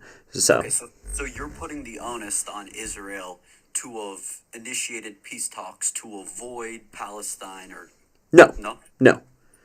Well, I'm saying if I was Israel, right? That's the question. If I was Israel, what could I have done to protect my citizens? Not been a dickhead in the Camp David Accords, right? They were in talks, right? Palestine and Israel were in talks. Palestine offered an offer that did not actually ask for anything beyond what they were entitled to in international law, and Israel denied it. I think Israel should have accepted the offer that was literally just, hey, my offer to you to recognize you as a country, right, is for you to follow international law. That was the offer made to them, right? And so, yeah, I think they should have stopped being a criminal nation. Yes, they do have the onus to follow the laws. There have been countless attempts by Israel to create a two-state solution. And the PA has tried to make a two-state solution consistently as well. Right, and why didn't that work, if you don't Because Israel keeps insisting upon itself being a criminal nation. They insist on denying the right of return. They insist on maintaining territories in the West Bank, right? Those things, so, the PA... So, according to the Palestinians, Israel should have at least the 1948 borders, right? But if we look at what the PLO has conceded, right? They've even conceded, hey, we think you're wrong here, but we will accept our oppression, right? We will accept the oppression that you've already won in 1967, right? And just draw the line there. That's the line that international law draws. So, I genuinely, if you're having a negotiation, and one side of the negotiation is negotiating to continue being criminal, and one side will just accept state of affairs as they are legally. If you accept the thrust of international law, I'm going to say, yeah, this side's probably doing it correctly. This side's probably in the right. And Israel the ones that should change the way they negotiate. I don't give Israel any credit for negotiating when all their offers have been in violation of international law. Palestine's in violation of international law currently. The offer that the PLO made was not in violation of international law. The offer that Israel made was.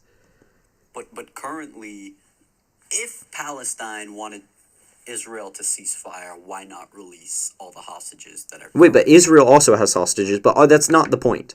That's not the point that was made. You're talking about peace talks, right? You're talking about the offers for a two-state solution. First of all, Hamas does not represent Palestine, right?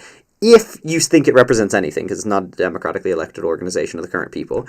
But if they represent anything, they represent Gaza, right? And the current proper rulers of Palestine, the PLO via the PA, right, do offer a two-state solution that Israel still has not accepted. Let me ask you this. The reason you want the United States to stop funding the IDF is because you were tired of the genocide and you're tired of ethnic cleansing, correct? I'm tired of huge series of things. I think Israel's fundamentally flawed, and I think those fundamental flaws are showing. Well, okay, that's very general thing. It is, yes. It's a very large critique of them. So if but you need, what's your question? Like, I'd rather us have a back and forth discussion where, like, you know, you have a position as well, rather than just asking me questions. But if you're going to ask a question, right, and you don't just, like, I'll correct you when you say something incorrect about my position. Okay, fair. I don't believe currently anyone should die in terms of genocide or war, and that's easier said than done, absolutely. But there are citizens of Israel that are currently held hostage in Palestine, and if Palestine were to release all those hostages back to Israel, but they're not gonna, because they're using them as leverage in negotiations. They've offered all of them back. I don't believe they have. They've made a peace offer that ends up with all of the hostages back in Israel. I can sit here and say, show me the proof or whatnot. They have, yeah. Maybe you're just not up to date to the. Yeah, they have, but they have. It was the part of the 2-month peace plan. Okay, I have not seen anything about that. I mean, you still could be right, and I could be wrong. I have not seen anything about that anywhere. The last time I was hearing about negotiations and a ceasefire, Palestine still refuses to release a good amount of the hostages that they Okay, so this is a Reuters article. This is like immediately what came up 7 days ago, March 15th, Reuters report. Hamas has presented a Gazan ceasefire to mediators in the U.S. that includes the release of Israeli hostages in exchange for the freedom of Palestinian prisoners, 100 of whom are serving life sentences, according to the proposal seen by Reuters. Does that say all hostages? It just says hostages. So, in exchange for hostages, women, children, and elderly exchanged in first stage. But I don't think we can get up specifically. So that says women change of first stage in the second. This doesn't have the full plan set out. I don't even know why women and children were taken hostage in the first place, but because they're really like the point of hostages become to be a good bargaining chip, and they're great bargaining chips. Like, well, I mean, they are not great bargaining chips. I guess if you are the age group, sure, it's they're great. Yeah, you do know why, right? Like, you can, but the thing is, like, this is it does actually annoy me. You do know why, right? You think it's gross. We all think it's gross. We all think it's horrendous, but you do know why. Well, yeah. Me saying I don't know why is more so of I'll never agree with it. Yeah, no shit. Okay, cool. Yeah, that's fine. Okay. It's not right. Yeah, duh. Hello. Let's see. But everywhere that I've looked and checked. Oh, okay, yeah. The group said all detainees from both sides would be released in the second stage of the plan. Okay, now my next question to you, and my stance on this is a lot of the prisoners that Israel currently have committed genuine crimes. Actually, a majority of them haven't even gone through due process to prove that. Well, okay, great. They're waiting trial. Yeah, they've been waiting trial for 3 years. There are people in Guantanamo, but there are people in the courts here in the United States that are waiting trial for 6, 7, 8 years. No one's no. Not a single person is in military detention, right, for 6 or 7 or 8 years, right? Except for Guantanamo. Guantanamo Bay, you have a point. Guantanamo Bay is a war crime, has been consistently called a war crime, right? So Guantanamo Bay aside, and also they are war crimes. Guantanamo Bay is a war crime. Guantanamo Bay is unconstitutional and is a disgusting violation of American freedom.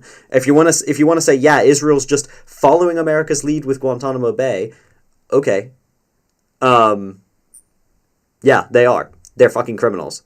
Right, like Israel's fucking criminals. That is a violation of international law. They have a right to a speedy trial. Well, Palestinians are also criminals. Yes, they are. It's hard. every country's a criminal to some extent. 'Cause Well, yeah. So I'm going to call it. But the thing is, right? If you use American money to commit crimes and you ignore us when we tell you not to, then you don't get our money. But what I'm saying is, by and large, we should use as much leverage as possible to end the preventable crimes that Israel's doing. One of which is illegally detaining people for over 3 years, some of whom are under 18. Right? I believe there have been people that have gone from 16 to 18 in Israeli custody, having never seen a trial, or if they do see a trial, some of them been put through military courts, right, which not a single civilized nation in this world puts children through military courts, right? So once again, I don't agree with Hamas using the hostages in this way, but Israel has a ability to get all the hostages back, right, in exchange for Palestinians, the majority of whom have not even been proven to be criminals yet, and many of whom the UN has referenced as not even likely being criminals, right? So the UN, I believe, released a report. Some of them, not all of them. The UN said some of them. Yeah, some of them. What did I say? And there are no Israeli hostages that are potential criminals whatsoever. That's fine. Yeah, that's not the claim. Israel's claim is the reason Israel took them as hostages because they claimed them to be criminals. Hamas has been pretty open about why they took the hostages, right? This is how hostage swaps work. Great. Can you acknowledge that the hostages and the forcible sexual acts against the hostages and the ending of the life of a lot of the hostages is horrendous, wrong, and despicable? What's the point in that question? I want to understand. Do you acknowledge that what took place to these hostages is horrendous? What have I already said about this? Is why I hate this. First of all, I'm going to answer a question. First of all, more hostages have died because of Israeli bombs than from Hamas, right? Hamas has no reason to kill the hostages. And this is what's been internationally reported as well. And Israel also recognizes this. Over 30 of the hostages have died from Israeli bombs. Okay. Number two, I don't think you can reference me internationally sourced document showing that they sexually violated the hostages. Right, what was claimed by Israel was that they violated people, right, during the October 7th attack. A lot of that was disproven. Some of it had some physical evidence to it. Okay, so the question is a loaded question. It assumes that I agree that there's proper evidence that they were SA'd. I'd love to see that evidence. If you want to make that, if you want to bring that proof, that's fine. But asking it a loading question is by and large dishonest. Second of all, saying, oh yeah, the killing of the hostages is immoral. What killing? Right, the killing that Israel's doing against them?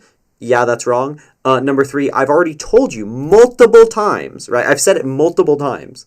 And you know I have, and I'm going to ask you if you've heard me after I say it, that the taking of the hostages was immoral, and I don't agree with it. I've said that multiple times, right? Uh-huh. Okay, so the three things you asked me was a claim disguised as a question, right? Which you just come out and make the claim, right? Which is that they were SA'd. Killing, also a claim that was disguised as a question. You claim that Hamas is killing the hostages. I guess that would be the only reason it's relevant, which I don't even think you believe. Hamas has not killed any. Why would Hamas kill the hostages? And if it's not that claim, then it's totally useless or useless to your point because Israel has killed all the hostages that have died. And number three, you're asking me to repeat something. So that was a waste of everyone's time. Right, how you did that. And what it was an emotional appeal. Can you not even say that Hamas is so bad for taking the hostages? Yeah, no shit, I have multiple times. What we're talking about is you made an original claim. You said, why doesn't Hamas just hand over the things? They've told you that they can. Israel doesn't have to do this military escapade, right, to get the hostages back. They don't. They've done hostage swaps with, They don't have to. They've done hostage swaps with Hamas before, which Hamas has followed through in. So they don't have to engage in the military escapade against Hamas to get the hostages back, right? And so your whole entire claim that it's all justified because of the hostages is not true. Israel doesn't even believe that. The hostages are a secondary strategic priority, right? They've said that. So, okay, you've heard it. Why'd you ask me the question? It was entirely dishonest. It wasn't a dishonest question. I wanted to clarify that you did disagree with endless. Were you confused when I said it multiple times?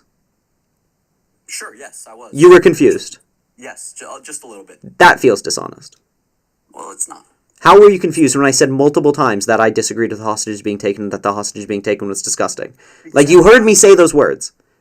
Every time we've referred to the situation, you're always taking the Palestinian side. But when I tell you explicitly, like, the words that come out of my mouth are the hostages being taken are disgusting, I disagree with the hostages being taken. Right. What about that is confusing? Like, obviously you understand.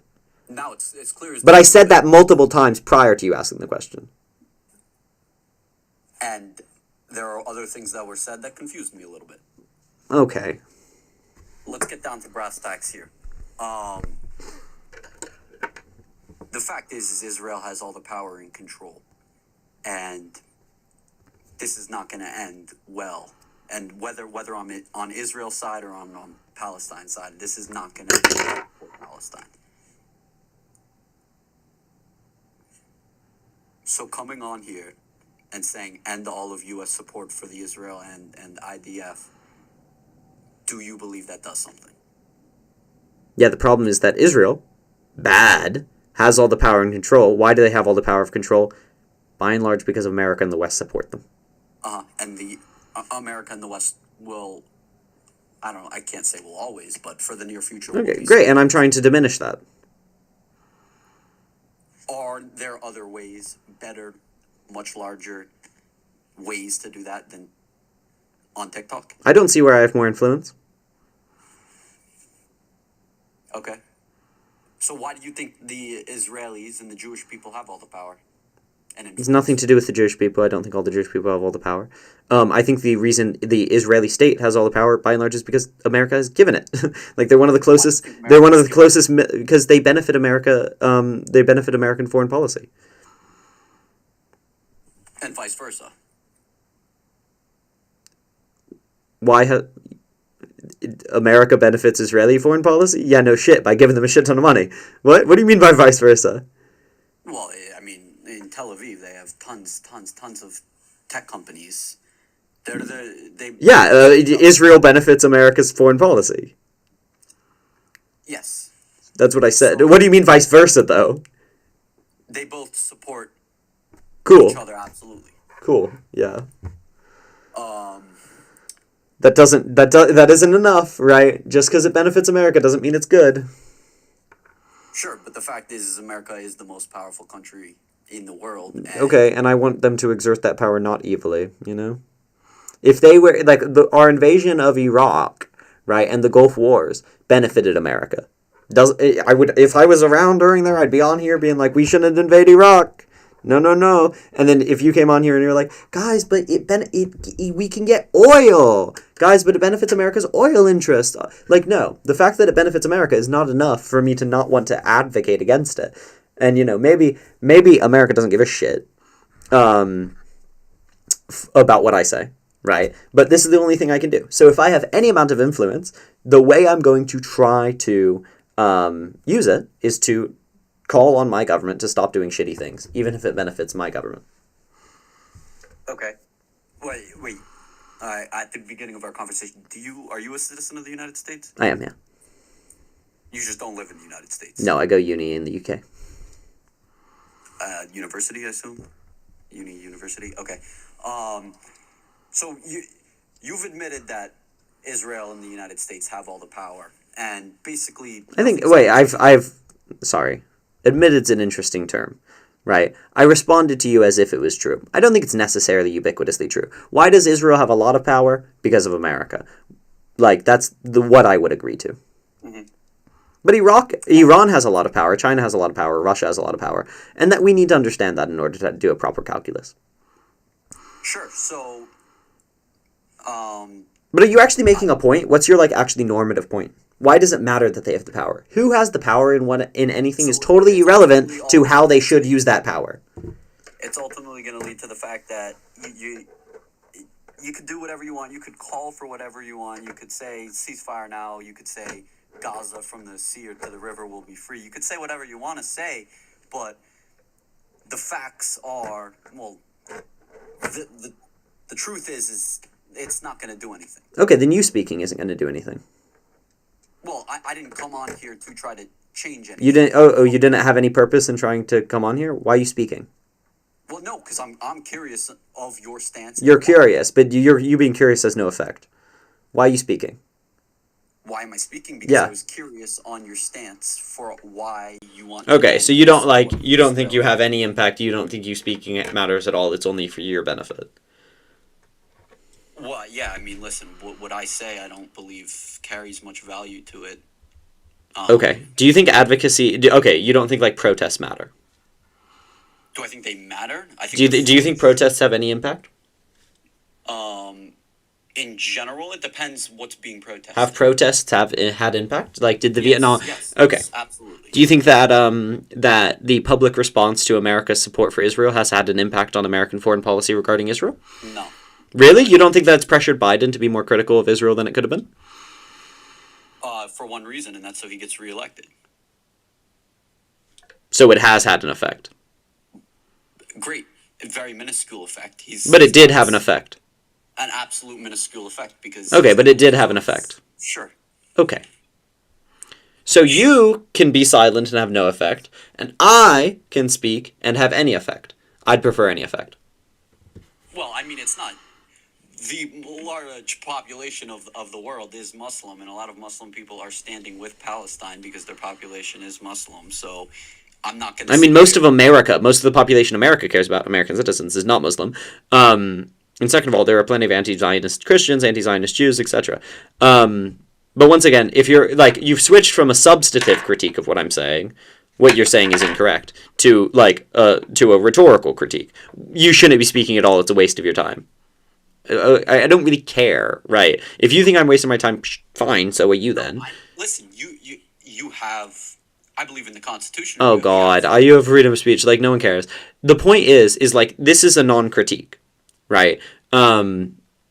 You're saying, well, really, speaking at all doesn't have any impact. Why are you speaking? Of course speaking has an impact. Are you shitting me? You don't think the civil rights movement had an impact on domestic policy? Right? You don't think that the Vietnam War protests impacted how we addressed it? You don't think that coming into one of the most contentious elections, right, in maybe the past 8-10 years, right? The president, leader of foreign policy, is going to care, by and large, what the public response is? Yeah, they will, right? It'll have some effect, right? And we can't sit and do nothing. And I do a series of other things to try and affect it, right? But yeah, you are right. You are correct. Especially as a foreign citizen, I have very, very little power.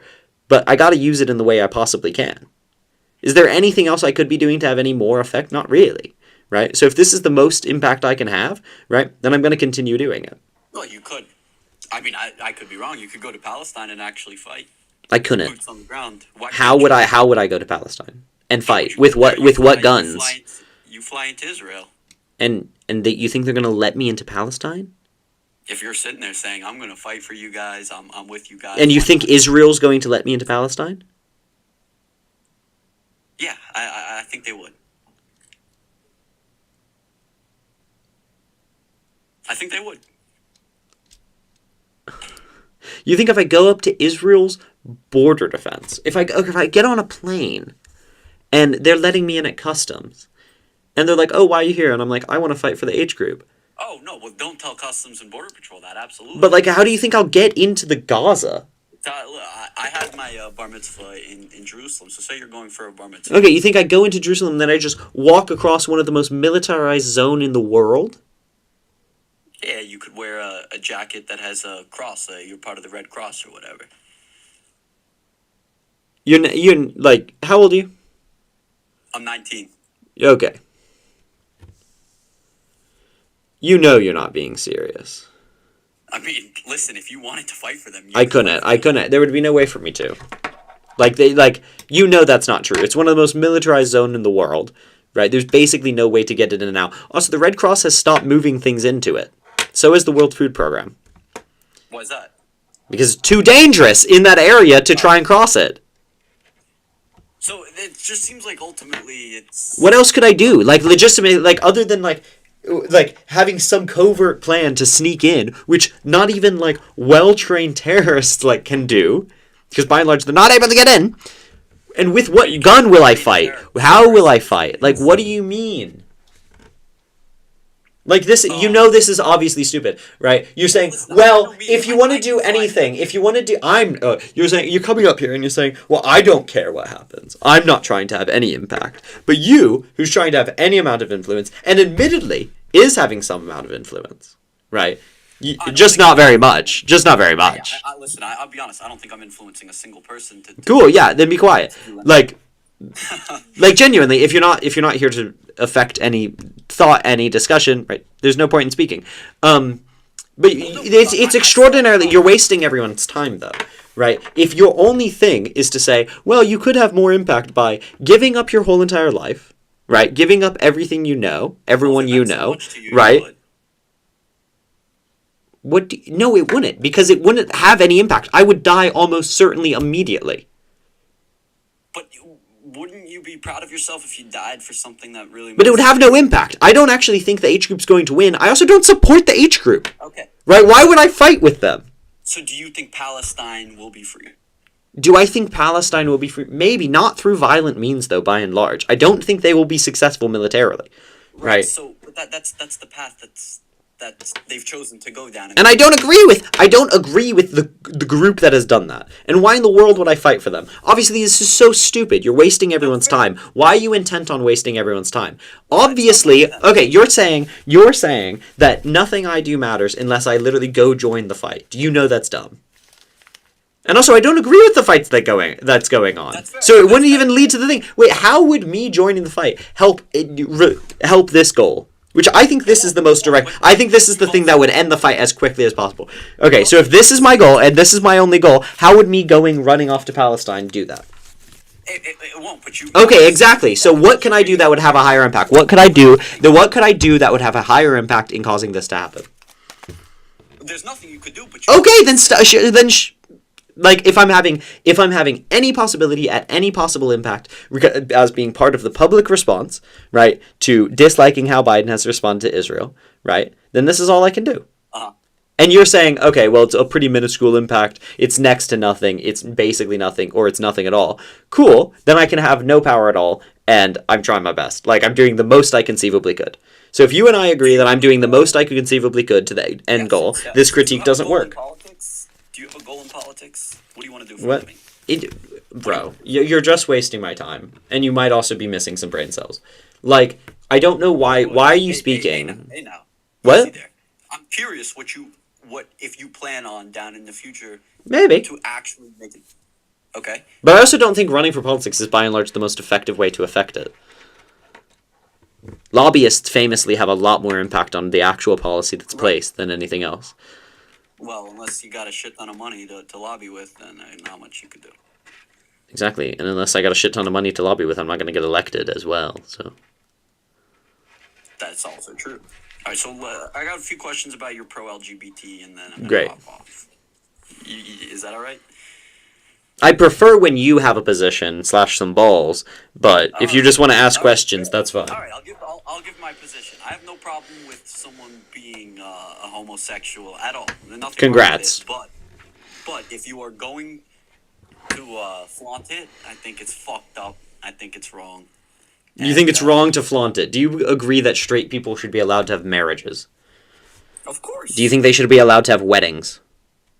Absolutely. Do you think it's gross that they flaunt their straight relationship? They don't. That is flaunting it. Having a kiss in front of your whole family and like friends and children is flaunting your straight relationship. Wearing a ring to show that you're wed is flaunting your straight relationship, right? Posting wedding pictures all over everywhere is flaunting your straight relationship. Having a whole entire government institution to validate your relationship and give you different taxes for it is flaunting your straight relationship. That is flaunting your straight relationship. Why do you think it's acceptable for them to do that, or do you not think it's flaunting? Because it obviously is. But why is a ring just for straight marriages? Gay people wear rings. No, I'm asking about a straight person. When I say flaunt, I so mean like put makeup on and frolic around there. Like I think weddings, they put on a lot of makeup and they do a lot of frolicking. Dudes putting on a bunch of makeup. Okay, so you do have like it's not the fact that they're flaunting homosexual. It's you don't like cross dressers. Yeah, because I have no problem with gay people. I just think God's given you a certain gender, and for you to want to Okay. Great. I don't believe in your mythology. Why should I care about what your god thinks? No, that's fine. Yeah, I don't expect anyone to agree in my mythology or anyone Okay. to agree with my god, but So that's just what I during biblical times, men would wear things like dresses that look pretty similar to like skirts. And pink was more associated with men than blue was. Do you think that it's acceptable for men to wear pink on this basis? dudes who chop their downstairs off. Yeah, that happened in biblical times as well. No shot. Yeah, it did. It's called eunuch. Do you think eunuchs are acceptable? Or just to have a good time. I mean, some of them did for choral reasons. Some of them did so they maintained a sweet boyish singing voice. That's weird. All right. Wait, what do you mean it's weird? It's biblical. It's what your God wanted. It's what your God called them to do. You think what your God did is weird? Are you calling God's creation weird? You fucking heretic. Are you a heretic? You're a heretic. You're calling what God ordered them to do weird? I think at that point they'd stone you. And nowhere did I see anything about castrating yourself to sing. But you could be right. I've never read the whole thing. I've read portions. What? You've read portions? Yeah, we see men. Yeah, we see men in the Bible fitting the description of a eunuch, many of whom are depicted favorably and as a unique object of God's promises. Is that the New Testament or the Old Testament? Under the Old Testament. Huh. Interesting. That's pretty weird. Not gonna lie, but you learn something new every day. But you are given these parts below the belt to procreate and create. I mean, the eunuchs weren't. Well, that's just they extrapolated that they wanted to sing, so they cut their fucking. I mean, they weren't unique. I mean, one example is to sing. They also did it for religious reasons. But this is so you're saying, well, my mythology says this, so I think that they're gross. Do you also think that it's gross when people wear like mixed fabrics? Oh, what does that mean? Mixed fabrics? You're Jewish, yeah? Yeah. Okay, it's in the exact same way that sleeping with a man or cross-dressing makes you unclean, wearing mixed fabrics makes you unclean. Do you think that's gross when people wear mixed fabrics? Are you talking like referencing like to kosher people who refuse to wear? No, the rules you're referencing are for kosher, right? They're all derivative of Levitican laws, right? Yes. Okay, great. So I'm asking you, you're applying them to everyone. You're saying all of y'all. If you're gay, that's gross, right? If you cross-dress, because my mythos. No, I don't think being gay. No. Sorry. If you cross-dress, right? That's gross because my mythos says that it's bad. Well, your mythos also says that it's bad to wear mixed fabrics. Do you think it's gross to wear mixed fabrics? To an extent, yeah. Why? Who are you to determine the extent of how bad violating God's law is? No, I'm just letting you know what I would do personally. So do what? Okay, so do you come on and ever say, "Hey, like this is a mixed fabric"? Is it? Yeah, you're almost definitely wearing mixed fabrics. Dude, have you ever checked? I'm wearing a cotton T-shirt right now. And what pants are you wearing? Are they cotton? Nothing. Are they purely cotton? I'm not wearing pants. Is it a pure cotton T-shirt? It's from Sinclair. I don't know. Let me see. Check the composition. On the back, it says 100% cotton. Okay, so you're literally only wearing a shirt? Well, no, I got underwear on. Okay, what are they made of? What are Calvin Klein's made of? I don't know.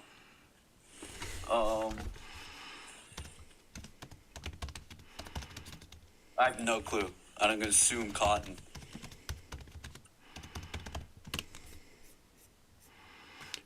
Feels like cotton. Nylon? Shit. So they're made either of cotton, cashmere, wool, polyester, or nylon. So the waistband almost certainly has nylon on it. You sinner! You are a sinner. You are a disgusting, nasty, gross sinner. This is the thing about this, is no, you don't think it's gross because of your mythology. You think it's gross because you think it's gross, right? You don't actually sit and read your mythos, right, and say, oh, well, now that's going to be gross, I'm going to be against it, right? No, You have natural biases and you have taught socialized biases, and then you justify it with your mythos, right? But obviously you're not very adherent to your mythos when you yourself are just as much of a gross little person, right? Who violates God's law right now and pretty much every single day, right? When you apply your mythos evenly, when you come on here and you're like, yeah, I think it's gross when people wear mixed fabrics. Yeah, I think it's gross when people eat shellfish. Yeah, then I'll take you seriously. But until then, right, you need to give me another reason other than your mythos that I should take you seriously. Because obviously you yourself don't take your mythos very seriously. Well, what I take seriously is altering your anatomy just so you feel comfortable with yourself. Why? Dude, because just you get what you get and you don't get upset, all right? Wait, so do you disagree with, like, taking out your tonsils? I didn't do that unless it's for a medical reason. Then Okay, can that medical reason be, like, for mental health? No. So you don't believe in taking antidepressants? I do take antidepressants. They alter your biochemistry. They don't alter my anatomy. They do. In very minor ways, they change the ability of your serotonin reuptake. I mean, if you're on SSRIs, they do alter your anatomy in part. As long as you take them. All medicines alter your anatomy. So you're just saying, well, the way I do it, that's fine, right? But the way they do it, that's not fine.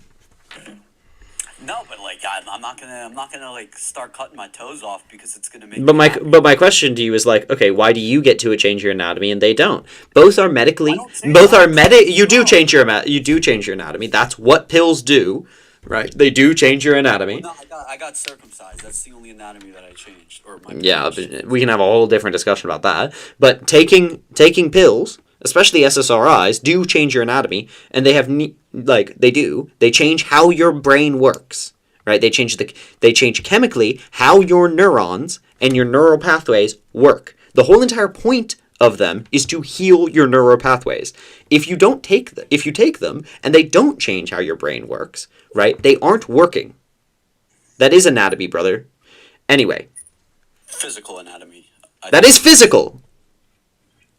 All right, so then I don't even know the proper term for it. Anatomy that you could see with your eyes. Who cares if you can see with your eyes?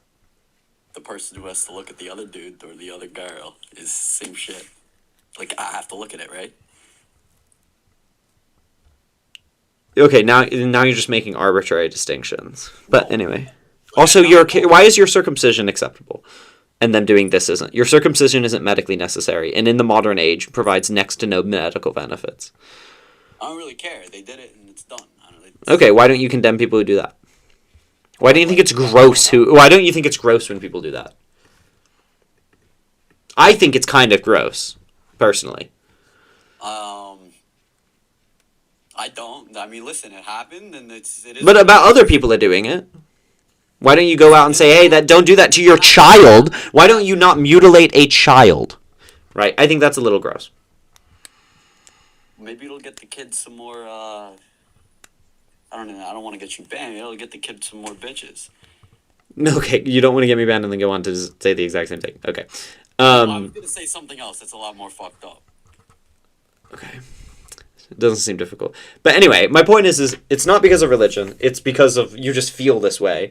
I think you feeling this way is a lot less important than the notable suicidality reduction rate that these procedures have. So I'm sorry you're grossed out. I'd rather they not unalive themselves. Oh, I don't want anyone to kill themselves. Yeah, but you're advocating, right? What you are saying disincentivizes people from getting life-saving procedures. But if that has to do with a medical issue, absolutely. Exactly. And when people transition, right? They are responding to a medical issue. By and large, in order to transition in America, you need to have gender dysphoria. No, you could just then take antidepressants and you won't be depressed. No, the best course of... They go through antidepressants very often. The best course of treatment under the AMA, right, for a huge portion of gender dysphoria is transitioning, right? So... This is the gin and a Xanax, and you won't complain about it. I mean, that is not what. So you're saying you know better than medical professionals.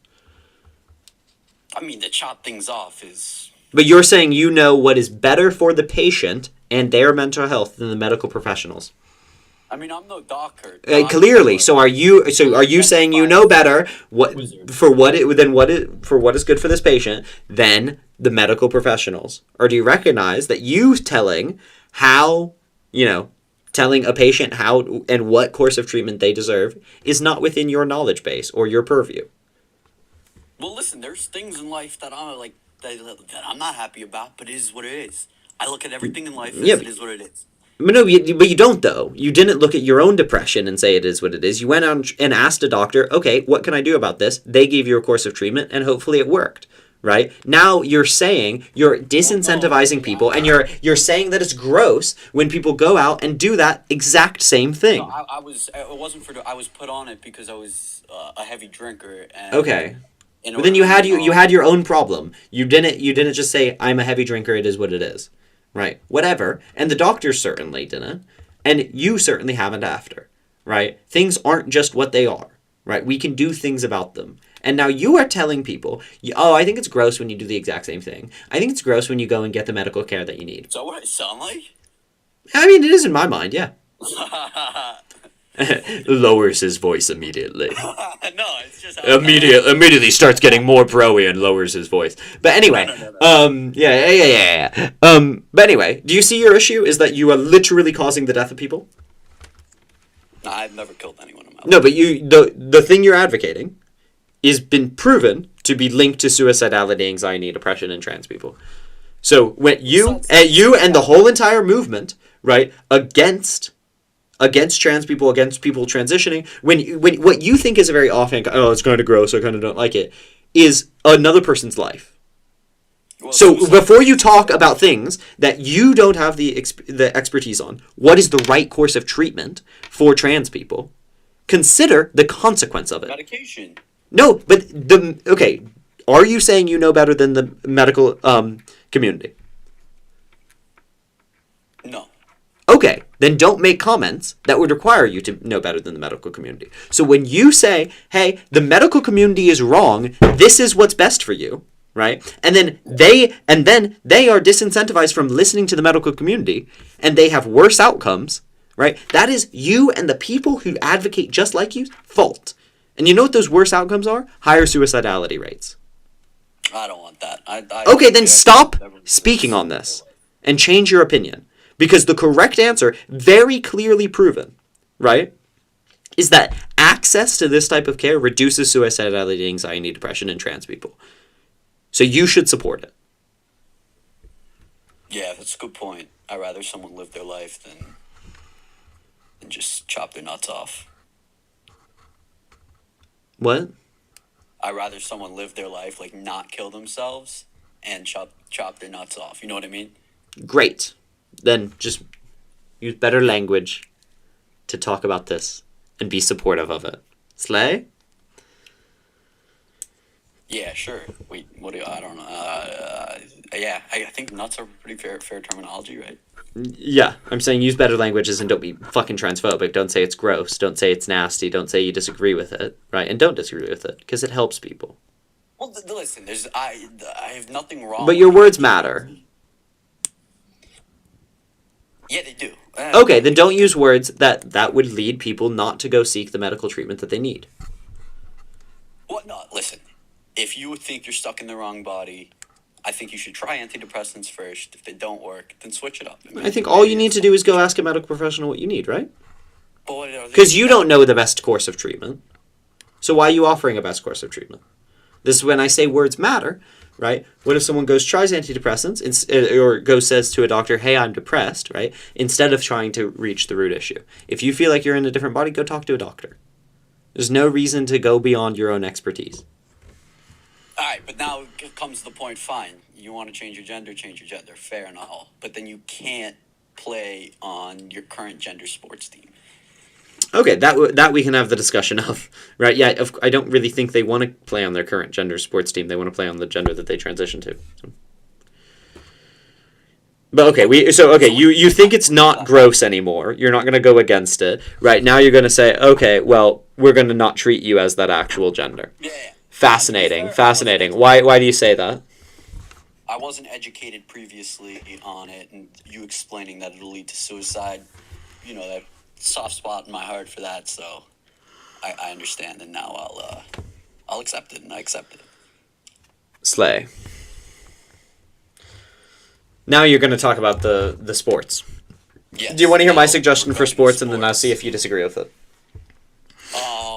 You gotta compete in what you were born with. Like, if you were born as a dude, you're competing with the dudes. If you were born as a chick, you're gonna compete with the chicks. Okay. Do you not think that it's dangerous for a trans woman who is now taking estrogen to compete with men? Do you not think that that's very dangerous for her? No. You don't? You don't think someone who is taking estrogen, right, which is actively weakening them, you don't think it's dangerous for them to be competing with men who are not taking estrogen? How would you take something that weakens you? Because you're a trans person and that's not your gender.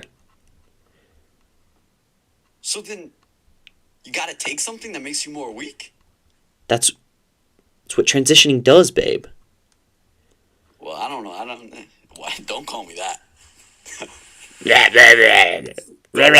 Straight. Anyway. Please don't call me that. But I get extremely uncomfortable, and I feel. Why do you get uncomfortable? Because I feel like I'm being sexually harassed in the workplace when someone. Babe's a term of endearment, not sexuality. But if you want me not to call it, I'm happy not to.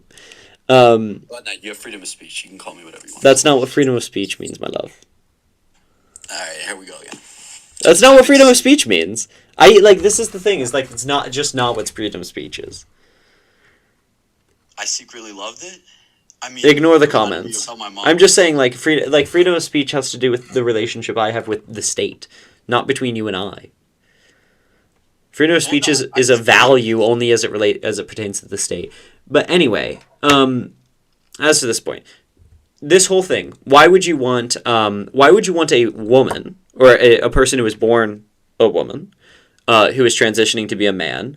Why would you want her competing against women when she's taking testosterone, which is performance enhancing?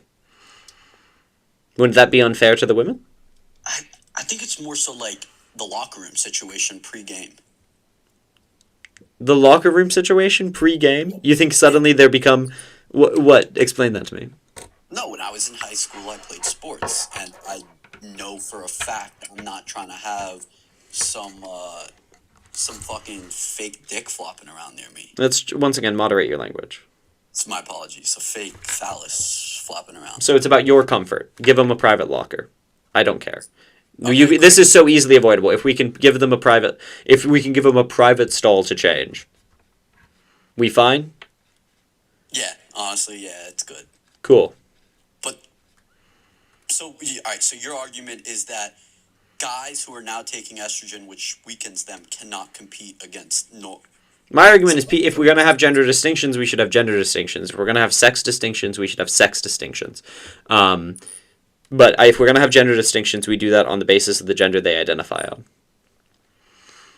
Okay, if we're not gonna have gender distinctions, let's not call it a gender distinction. Let's call it a sex distinction, right? And then I would say you get to compete in whatever sex you're biologically closer to. I'm learning here. What's the difference? Gender and sex. Gender's the social construction. What's that? Yeah, so gender's like man, woman. Like, something can be manly without it having to do with biology, right? Like, blue is manly, I guess, because that's a social character, right? And then sex is the biological fact. Having a penis is, like, sexually associated with being a male. Oh, I thought that was gender. No, gender is like the social category. You could say having a penis is part of the social category, right? But gender is the social understanding of these phenomena. Sex is like the biological fact underlying the phenomena. Understood. Oh, listen, I'll be honest with you. I dropped out of 9th grade, so I'm learning here as we go. Slay. Yeah. People in school. Also, I do think I'm going to probably move on to the next person just because we do now have 6 requests, but I appreciate you coming up. All right, guys, take it easy and vote Trump.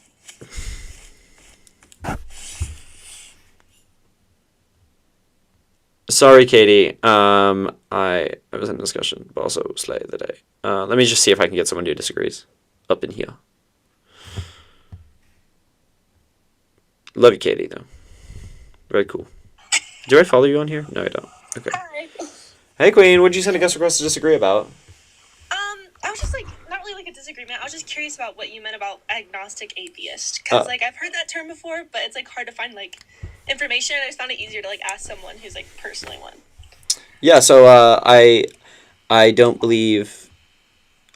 I don't know anything about the existence of God, and therefore I don't believe in one. Yeah. So I don't think anything is known about the existence of God, so I don't believe in one, right? Because I don't believe in things I don't know about. Yeah, I was just, like, curious because, like, as a Christian, it was just, like, I was like, oh, I wonder what that means. Like, not that I was, like, trying to, like, convert you or anything. I was just like, oh, I don't know what that means. So I just found it easier just to ask someone who personally is one rather than, like, try and, like, scour the internet. Absolutely. Okay, that's literally it. Oh, okay, slay. Thank you. Thanks.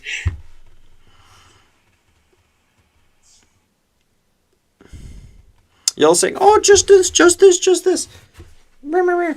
I can call what I want. Yo, what's up?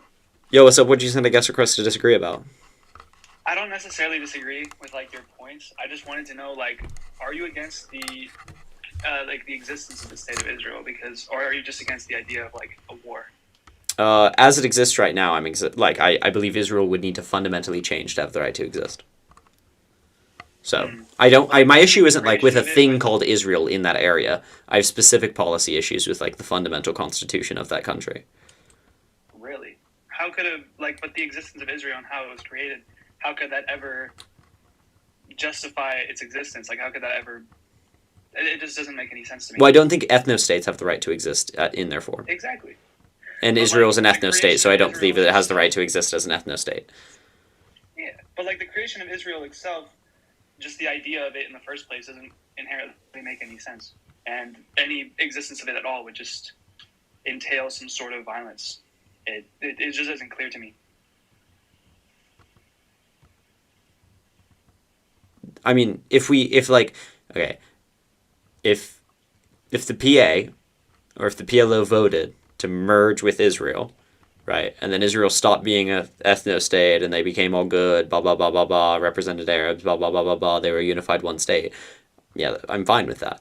I don't really care that they call it Israel. I care about substantively what they are, right? Like. But so you're like a one-state solution. I'm just saying, like, I don't really understand. I'm for a two-state solution in the interim, one-state solution overall. But I'm just like, I'm saying I don't really understand the question. Like, of course, what matters is the policy and fundamental constitution of the area, right? That's the important part of it. Not like how and why it was created. That's relevant, right? But how we move forward, right, is really about the current policies that they're continuing from it. Okay, I'm just making sure because I've seen people argue against Israel, or sending funding to Israel, but they still believe that Israel should exist as a state. Kind of doesn't. I mean, I don't know. Just making sure. Slay. Well, I appreciate you coming up with that. Peace out, Quinn. Yeah, of course.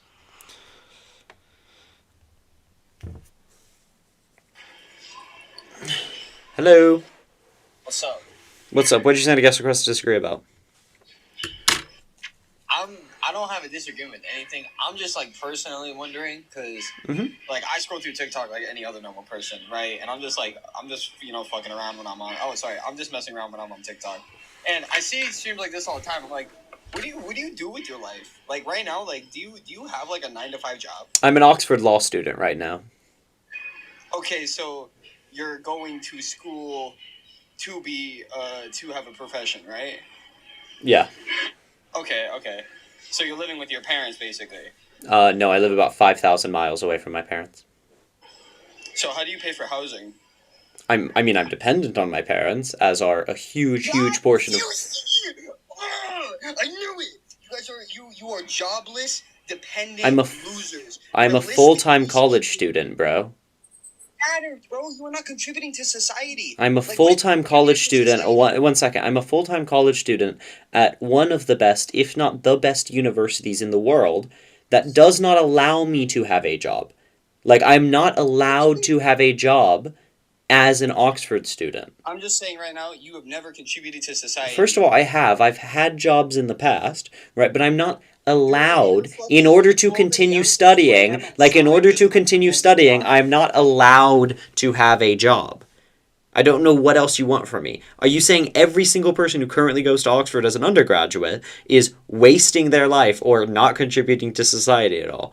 No, education, valuable. Like, once again, I have had a job. I just physically can't have a job right now. Right? What is the issue?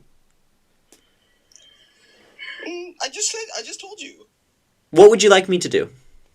I want you to right now go apply for like a field hand or like an oil rig job or any blue collar. I will get kicked out of my university. You want me to leave my university? You want me to leave my education?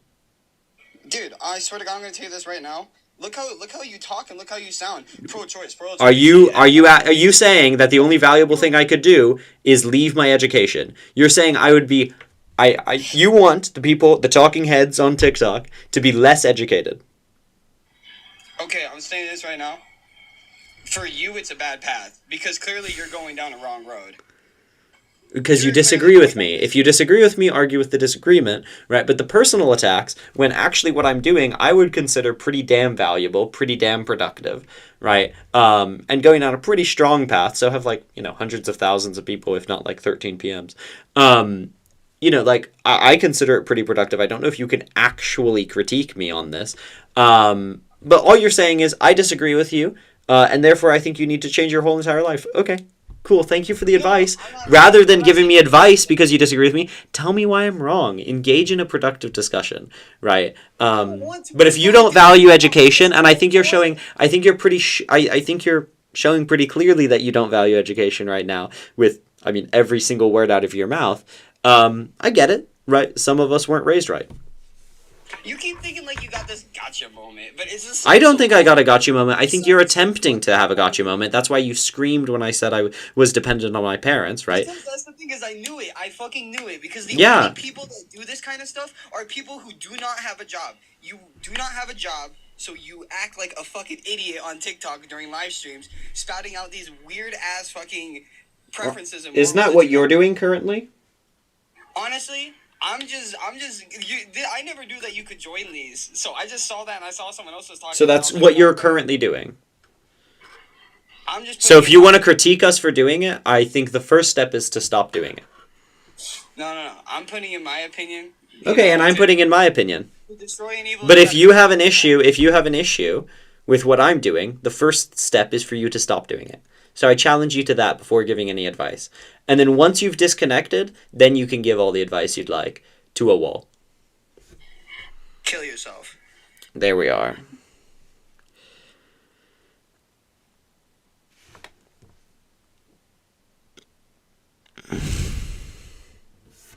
Why are you on TikTok? You don't have a job? Yeah, bro, I'm a full-time college student. Hello. Hello, how are you going? Oh, God. That's good. I just wanted to see, so...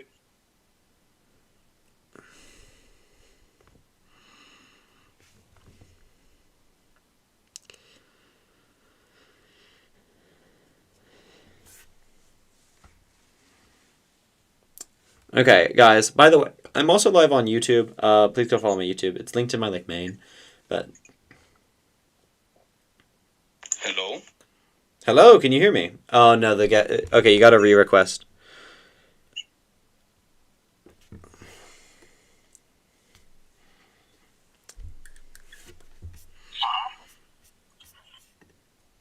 Hello. Hello.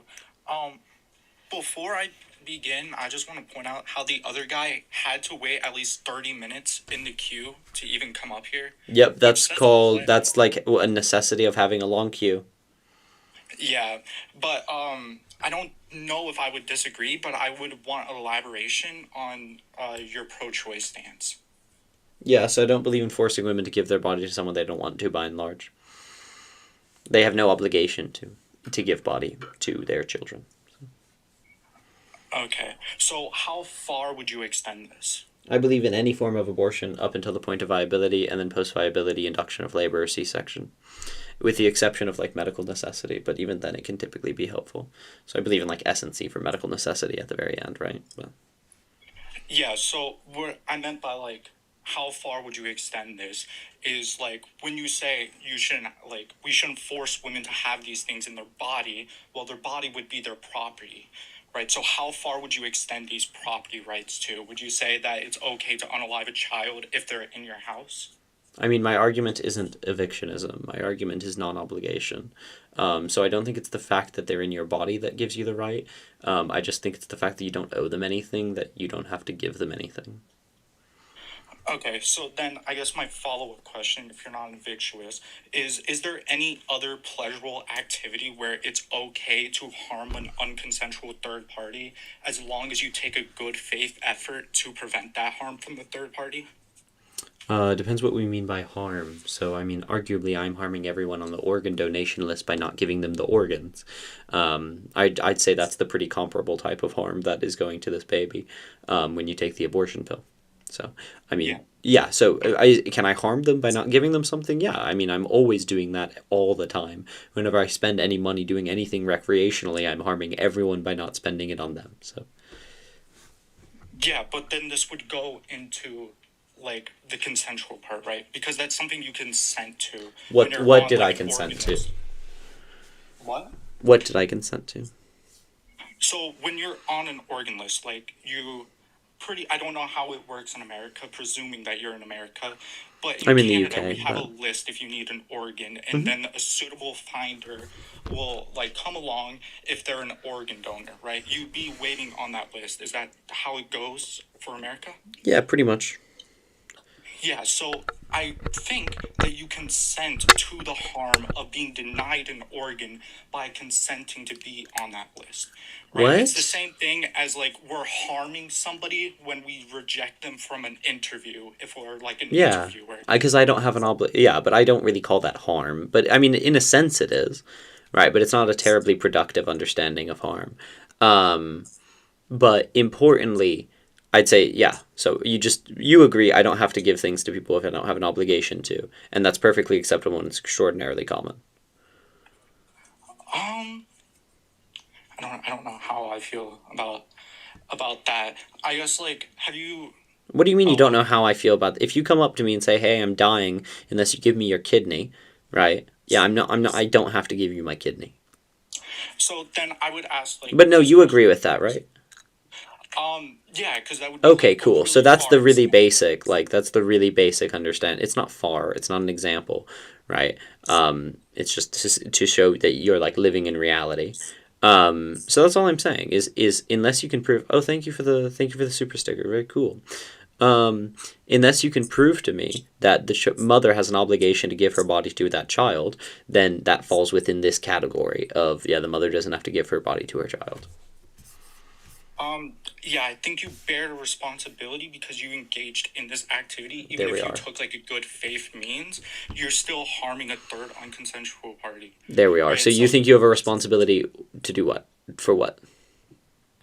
You have, like, an obligation. What does that obligation consist of? Can you elaborate? Well, you said you have an obligation. What does that mean? Like, what is the obligation consistent of? So when I sign a contract with a bank taking out a loan... Also, is there any way you can move around your mic? It's getting some reverb. When I sign a loan with a bank, right, I have an obligation for a certain amount of money and then maybe some penalty fees if I don't do it, right? It's a well-defined obligation. When I punch you, I am obliged to give you, like, I don't know, medical fees or whatever the fuck, like, and then kind of maybe a penalty score. I'm asking you what the content of that obligation is. You can't just say they have an obligation. The examples you gave are more, like, legal. I'm talking about the laws, yeah. Yeah, so how I would look at it is like a moral obligation. But I'm talking about the laws. I think abortion's typically immoral. I'm saying whether it should be illegal or not. Oh, if you're just arguing... Okay, so if you're just speaking from legality, then I don't really see an issue with that. Oh, do you think abortion should be legal? No, I don't think that. Like, depends, right? Yeah, what's your legal position? What? Yeah, what's your legal position then? So, my full position would be I value consciousness. Legal position. What's your legal applied position? Okay, legal. that's really tough, right? So how I view it is the same way I view euthanasia. That people that want euthanasias and need euthanasias, or well, you don't really need a euthanasia, but people that desire a euthanasia, they don't typically get a euthanasia because the government doesn't allow them. So I would just say make it legal, but like heavily, like socially condemn these people not to do it. Okay, so it's legal. What does it mean socially condemn them not to do it? Like, is there any legal action that we're talking about? No, it wouldn't be like illegal when we're saying like Okay, society so condemns them for this. it's just like you, like, I don't know, bitching and moaning at them. Yeah, basically not to do it. Okay, right? that's Because, fine. So how I look at it is like if we have a woman that desperately needs an abortion and then the government denies her an abortion and she dies later on because of this rejection, I think that'd be really fucked up. So that's why I want to make it legal so you don't have to go through that process, and if you need it, you can get it. Okay, cool. And you think they should be freely accessible? Yeah? Elaborate what you mean freely. Like, should they, like, should people, like, healthcare, like, Canada has a free healthcare system. Do you think they should be accessible generally? Yeah. I don't Okay, see an cool. issue. Great. Yeah, then we don't really have a disagreement. Okay. Do you want to elaborate on your agnostic atheistic stance? I'm an agnostic atheist, so I observe there's no evidence for a god, and therefore I don't believe in one. Okay, so how far do you extend this? I don't holy What does hell, that I use that mean? word so many times today. Although when I ask that, like, does that apply to all forms of theism, or is that just like classical theism? So it's a general statement about like God, so like this, like a supernatural deity. If you made a new claim, I could tell you my position on that new claim, but how far does it extend? I'm not going to go through every conceivable claim that I don't accept, because that could go literally forever, right? Yeah. So maybe my clarification is, so I don't know if you're aware with Eastern religions when it comes to like Hinduism, Buddhism, Taoism, Taoism, and things of that nature, we view God as in like a pantheistic sense where we think that God is the universe, right? So under that definition of God, would you disagree with God? It still requires some sentience and some supernatural. Necessarily, if there's supernatural, I don't believe, like, I don't believe there's generally evidence for the supernatural. I don't think, I mean, once again, talking in general terms isn't terribly productive. There are certain Buddhist traditions that are not, I wouldn't consider theistic, right? I would consider just a natural, like, practice. That I don't have any contention with. But a specific claim about a specific event, right, it would be what I need to assert or deny. Do I believe in Hinduism and all of its mythos? No. Because there are a series of claims about deities that I do not believe there is sufficient evidence to support. Okay, yeah, so Buddhism typically doesn't believe in a god, unless you go into like Malaysian Buddhism, which believes in like a pantheistic god, which is what I am, right? So we don't think that God is supernatural. We think God is completely natural, right? Because it's the universe. But what does it mean for them to be God? And also, what does it mean for them to be He? Yeah, so that's why I just said it, but typically when we refer to God, we just say He, so I just said He. But what does that mean? Like, are they personified? Do they have personal characteristics? Do they have sentience? Because those would all be supernatural characteristics. Honestly, I just said He because I don't want to offend, like, a Christian or a Muslim here by saying it. Yeah, but obviously the tradition has personification of the universe in how it describes it. But regardless, like, okay, I mean, if you're just saying we call the universe God, cool. It would just be a linguistic. I'd be like, okay, linguistically, why do you do that? But if it's not making a supernatural claim, I don't really have an issue with it.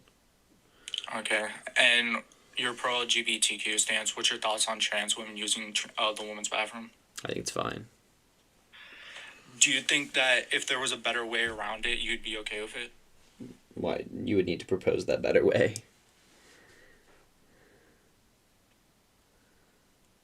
Hello? Oh, there we are. You cut out for a second. I'd say you need to propose that better way. Yeah, so how I look at it, and this is typically what me and my ex-boyfriend did. Yeah, so trans man was a woman, became a man. Yeah, so this is what we did in public spaces. We just asked him to use non-sex orientated bathrooms, so like staff bathrooms, gender neutral bathrooms, and things of that nature. Yeah, I actually advocate like for like all Would you be genders. against that? I think all bathrooms should be non-gendered, by and large. Either we should have a non-gendered bathroom and a woman's bathroom, with which a trans woman could use either, or we have all non-gender binary bathrooms. I think it's been proven that non-gender binary bathrooms are both like better and safer. But we could go into that data. So I don't know. I think by and large we shouldn't pressure trans women to do anything that could possibly out them, or put them in a situation they feel less safe in. And so non-gendered bathrooms, I don't really know.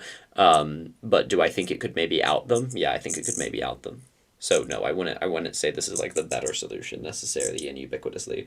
I think the best solution is that they can use whatever they feel most comfortable in and feel most safe in. Obviously with the exception of like, maybe they can use the men's bathroom if they're a trans woman, if that's where they feel most safe, like depending on where they are in their transition. Okay, so then I would ask, why do we value the comfortability of this person over the comfortability of the people in the bathroom? Well, because by and large their comfort is related to like, so when a trans woman uses, the reason I do this is because the comfort is to avoid outing.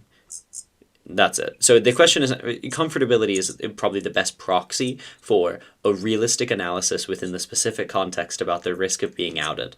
That's what I'm using it as a heuristic for, right? And I think the risk of being outed is so extraordinarily high when we're talking about like material threats to their life and livelihood, because when a trans woman would be outed, especially in a private space, they're at exponentially higher risks of violence against them, right? So, yeah. So the risk of allowing a trans woman to go in one bathroom or another, right, relatively low, extraordinarily low statistically. And they're actually, I believe the statistics show that a person who has transitioned is statistically less likely to commit violence against women than another woman, like a cis woman would be in that private place. But we could get the data up on that. But the risk of violence against them if they are outed is extraordinarily high. So. All right. So then, just for a clarification question, when you say outed, you're just referring to like a form of like segregation based off of gender? No, I'm referring to like people knowing that they're trans. Okay. So then, can you re-say what you said? Because when the risk is if we change behavior of trans people, we risk everyone recognizing them as trans. When they're recognized as trans in public, they risk a high amount of violence, especially in private places. I'm trying to avoid that violence. That violence is much more immediate, much more proximus, and much more prescient than violence against women by trans people within the private bathrooms. Yeah, I wouldn't disagree with that at all. Exactly. So that's why I care more about this than that. Yeah, so like just using my example of like my ex-boyfriend, and he went to like a staff member. He's like, hey, I need to use the bathroom. Can I just have a staff key to use the staff bathroom in the back room? And he is the only person in the whole store that knows that he's using the bathroom and that he's trans. Would there be an issue with that? Yeah, it's an extraordinarily specific case. There might be, right? Someone could say, hey, why are you using this? The staffer, right, could be a transphobe and say, why do you want to use it? He could say, I'm trans. And they would say they could follow him to the bathroom and commit violence against him, right? That's the cycle of violence here. I think that's a fine thing for anyone to do if you want privacy, if you want sanctity, right? But by and large, I think it would be perfectly acceptable if they think that that's what's most likely to protect them to do that, or what's most likely to protect them is to not out themselves to anyone, right? And to go in the bathroom that they can get away with, right? I don't know how realistic that is. Like a staff member that's transphobic that is like, oh yeah, you can. You ever been in the South? What? Ever been in the South? Do you live in the South?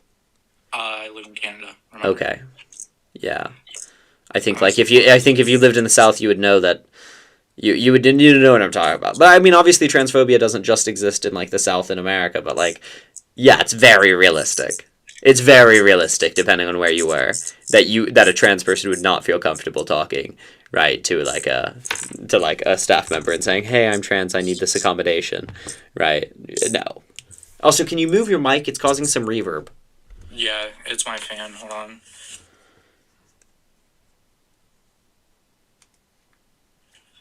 We good? Okay, maybe. Yeah, that's Okay, better. when I'm not talking. So then I guess like a clear question, because obviously you live in the South or you have better knowledge in the South. So is it typical that if you go to like customer service or a staff member and you're like, hey, I want to use the bathroom, and they're transphobic, they leave their podium or staff like area and they follow you to do things to you? No, but it's also not normal that trans people follow and hurt people in bathrooms, right? We're talking about a risk here, right? And when we talk about presence and proximity, it's still causing reverb. We're talking about presence and proximity of danger. So, yeah, that. Also, like, it's not always available, right? Not everyone's going to give you the staff key. This can't be the solution to this, like, widespread issue, right? I think we should just do, by and large, what makes everyone safer, right? Which is allowing trans people, not ever judging a trans person for using the bathroom that the gender of their choice, right? Because that is what makes everyone safe. Like, that is on net the safest thing to do. Yeah, I guess this would just go into like quantification of statistics of like, is it more likely that a trans woman commits an act of violence in the woman's bathroom compared to a staff member committing an act of violence on the trans person using the staff bathroom? But also the staff, this is also made, like, there isn't always a staff bathroom. It isn't always true that it's just the staff member doing it, right? Other people could overhear your conversation, right? And like, it's just the risk of being outed being higher. And also, yeah, I'll promise you, I will promise you, coming out to a random stranger in many, many contexts will be more dangerous, right, than going in and thinking you're able to pass in a woman's bathroom. And trans women, there are next to no accounts of trans women committing violence in women's bathroom, right? They're very extraordinarily low. The stats aren't going to be, but there are hundreds and hundreds of thousands of accounts across a huge series of contexts of trans people being outed or being not passing, and then extraordinary violence being committed against them merely because they're trans. I don't know the statistics behind it, but we can steel man that when it comes to like physical violence. So then I would just say like, how can we quantify like mental violence or harm compared like in the women in the bathroom, because there's been multiple accounts of women that were in the bathroom that have like had a trans woman come in the bathroom and they had like extreme mental anguish because of it. Yeah, the same thing happened when black people were allowed in white bathrooms. Like, I'm going to talk about it in reality. I think there's a very real, fair fear of cis men going in women's bathrooms, right? I don't think there is a statistically backed, very real fear of trans women going in women's bathrooms. I understand where it comes from, but I think it's by and large based on transphobia. That's most of what we're talking about, because they don't view them as actual women, and they're living outside of the reality that they do actually have the violence patterns of women rather than men. So yeah, do I give a shit about mental anguish caused by their own transphobia? No. Yeah, I wouldn't necessarily disagree that it would be based off transphobia because of the stigmatization of trans people, right? But then I would just ask, why do you value the interest of the trans person over the mental anguish of, like, let's say a woman in the bathroom? Because the trans person is correct and the woman in the bathroom is wrong. They're in mental anguish because they're incorrect. So the thing to do is for them to change, not for us to change reality. Same reason I don't care about the mental anguish of white women when they have to coexist with black women, right? Because they are incorrect. They are in fact not dangerous. They are in fact not a threat. So the thing that changes is them, not reality. So yeah, they can have as many panic attacks as they want. Zero bearing on my life, and I don't care. And there's no response other than telling them to change as a person. Yeah, I wouldn't necessarily disagree with that, right? I would want to progress in a society where trans people are allowed and there's less stigmatization when it comes to trans women. But as like a modern day solution, I don't think it would be right to have like a woman constantly have panic attacks because a trans woman comes in the bathroom. Then they can be less transphobic, right? But like a woman, like, is this an actual issue? Like, Is this an actual real issue? Would you ever say this about ending segregation, like ever? Can you elaborate? Like, would you say this about ending segregation? Would you say, well, white women feel uncomfortable when black women come in. We should really care about the white women feeling uncomfortable. No, you wouldn't say that. Like, let's all be real. Yeah, I don't think we would say that unless, like, we're back in, like, 1900s with Jim Crow's laws where the bathrooms were segregated by race. No, I'm making an analog to that point, yeah. It's like, back then, right, I just don't care if the racist people are mentally anguished. I don't care if them being transphobic causes them mental anguish. Like, it's just not a policy goal I care about. Can you elaborate on why? Because the solution to that policy goal is that they stop being transphobic. The solution to the policy goal is not that they don't have to deal and exist with trans people, right? Like, when I'm being gay in public, right, and someone has panic and anger about it, right, the court or the public policy, like experts or whatever, should care a lot about my discomfort with their homophobia, because my discomfort with their homophobia is justified, and should care very little about their discomfort with my homosexuality, because their discomfort with homosexuality is very unjustified, right? And the solution to my discomfort with their homophobia is for their homophobia to end, and the solution for their discomfort because of homophobia is for their homophobia to end, right? The solution is always for them to change. The solution is not for us to change everything else. So what you're suggesting is that I should ever change anything around a transphobic person. I don't think that will ever be the solution. Yeah, but I see this as more of like a long-term goal when, like, I guess the stigmatization goes down and we're more accepting of trans women in the bathrooms, which I would advocate. But you know the easiest way to do that? Allow trans women in the bathrooms. I don't think that would necessarily be the case. That's like, the only thing that's ever allowed. Like, when has further segregation allowed for more when has further segregation caused more segregation? Right? No, the only thing that has ever actually caused more tolerance of a certain situation is that situation happening. I don't know how. I guess maybe to an extent, but I think like a better extent would be educating people on these matters. Both can happen, and I think both should happen, but we shouldn't put trans women at risk for the time being. Risk, when you say risk, are you referring to what I was giving as a solution? I'm saying the increased physical risk, yeah.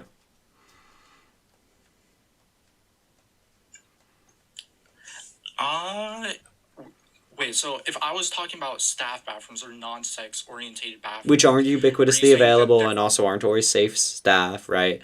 Like, or also have the risk of like outing people because the staff could ask or someone could overhear, right? So all of those added risks, yeah, I'm saying it isn't worth those risks. Okay. I don't know how else I could phrase it. Like that would obviously be the end term goal. That's what we want.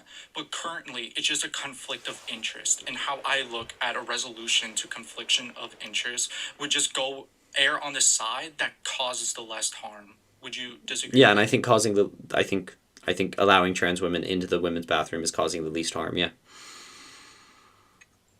I wouldn't necessarily agree, right? So we have one person, say like the trans woman, and the only harm factor that she's experiencing is that she's uncomfortable, while the harm factor in the person, you disagree with that? The harm factor that the trans woman is experiencing is the risk of being like physically assaulted and murdered. Like, statistically, they face an extraordinarily high rate of physical attacks and murder. So they are not only when they are expected not to go in their own gender's bathroom, not only are being like misgendered or disapplied their gender to say, oh, I can't go in here. But so that's a mental harm. But that's not even the greatest harm. The greatest harm is that like the risk of being outed is literally life or death. When in America, lots and lots of trans people get murdered, lots and lots of people have the risk of being harmed, etc. So yeah, I mean, that's the risk. And it's happened so many times. Just to like save you, don't say like that M word. It's gonna get you. Yeah. Banned. I don't know if you're aware Unalived intentionally. Yeah. Oh, just so you know. Yeah, no, I know. But, yeah, so when I'm I'm strictly focusing on the woman's part of it, like the woman's bathroom part of it, not like the staff bathroom part of it. We can go into the staff bathroom part later, but solely focusing on the interest of or the conflict of interest that happens in the woman's But you need bathroom. wait, but the comparison needs to be between two things. Yeah, the two What are the things, two options we're comparing? Yeah. Yeah, so the two things would, or I wouldn't say things, but the things of interest would be, let's say we have the hypothetical woman and then we have the hypothetical trans woman in the woman's bathroom. But what policies are we comparing? Whether trans women should use the woman's bathroom or not. By okay, but not just piss on the flow? Like what? Where should they piss? Like what are we comparing? Whether they should use it or not? Like where like? Yeah, so it doesn't necessarily need like an alternative for it. We're just asking. It does. Otherwise, it's impossible to compare the harm. No, the harm factor isn't what bathroom they use, but the people in the bathroom. No, but the harm factor. You're gonna get a number for how much harm is being caused here, but it's impossible. There's no use in having that number without knowing the other option and what that option's number is. Yeah, that's why I said after we focus on the. But are we actually going to end up in a number? Like, no, we're like you compare the two and you say, okay, there's this harm here, there's this harm here. Like what? What do you mean number? Like okay. The woman in the okay, like let's just go through this practice. It's totally useless. The woman in the bathroom feels uncomfortable when the trans woman uses the bathroom. Maybe some of them would. Okay? The trans woman gets to use the bathroom of their choice. No harm there. Cool. So a transphobic cis woman is uncomfortable. And extraordinarily low risk of physical harm. Okay, what are we comparing this to? If that's the way you want to go about it, we can. So but that's the only way it could be gone about. How else would you make a point? I mean, I tried to explain earlier, but we can just go with that, right? So then I would just ask, do you agree with what I said, that it would just be a confliction of interest, and the resolution to the confliction would just be what we would err on the side that causes the less harm? But you're not telling me what sides we're on. Like, what are the sides? Like, what are the options? Like, I don't know how, like, it feels like I'm talking to, like, GPT-2 of philosophy. What do you mean? What sides? What harms am I comparing? Also, what conflict, right? There's no conflict here. The trans woman is fine, right? And the cis woman might not be fine. There's no conflict here. These are two facts. So, to answer your first question, how I was wording it is whether they use it or not. So, the thing... Use it or not? Just hold in their piss? That's the other option? Yes, we can go by that. That's what I was going for. Okay, no. Okay, then obviously the harm to a trans woman to force them to never piss anywhere in public, right, is going to outweigh whatever discomfort is to straight women. What? Why do you think that? Because holding in your piss increases the risk of, like, uterine cancer. And is obviously stupid. Okay, wait, if we're arguing just based off of risk factors, and there's, like... That's all you can argue off. Like, actual harm caused or risk to harm caused. Like, is your argument... Like, the options are either they go in a women's bathroom or they don't ever use any public bathroom. That's not feasibly possible, right? What if they're on like a flight? What if they're in like a restaurant away from their home, right? What if they're in sports? Like, what? An airplane doesn't have sex-orientated bathrooms. They have one bathroom. Some could, but it was a bad example, yeah. What the fuck? What airplane do you have? As I said, it was a bad example because by and large they don't have sex-segregated bathrooms.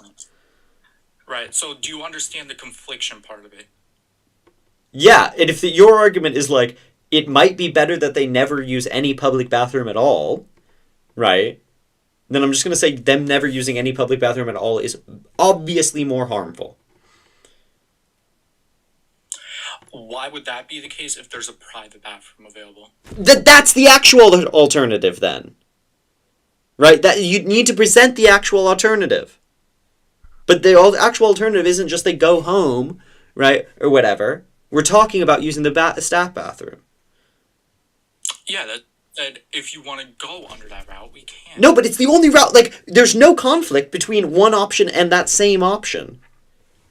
Like, when you say, let's do what causes less harm, I agree, right? But you can't say what causes less harm without comparing two things. Something can't be less than itself. Then we can just go under that. I don't know what else we could be talking about. Bro, I don't know how else to explain it, right? We have one person, and then we have another person, and they have a confliction of interest in that bathroom. Hey, I want to use this the trans woman's like, hey, I want to use the woman's bathroom. That's my interest. And then the woman in the bathroom, their interest is, I don't want this trans person in my bathroom. That would be a confliction of interest. This is interesting. Okay, and the options then would be the trans woman is not allowed to use that bathroom, right? And therefore uses the man's bathroom, or therefore uses a private bathroom, right? No, okay, I don't think.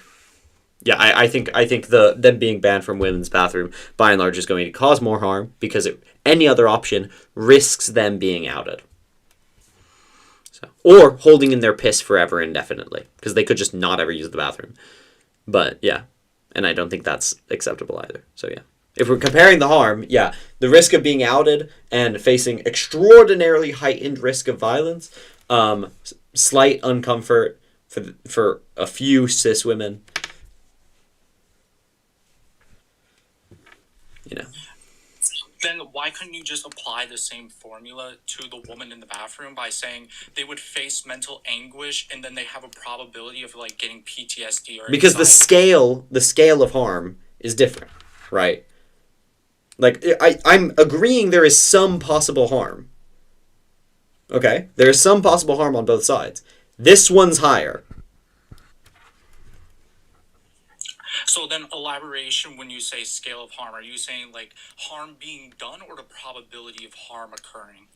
So all harm times the possibility of it happening. So either it has happened and times 1, or it has a possibility of happening, right? Times 0.5 or whatever, right? The possibility of it happening. So that's the calculation.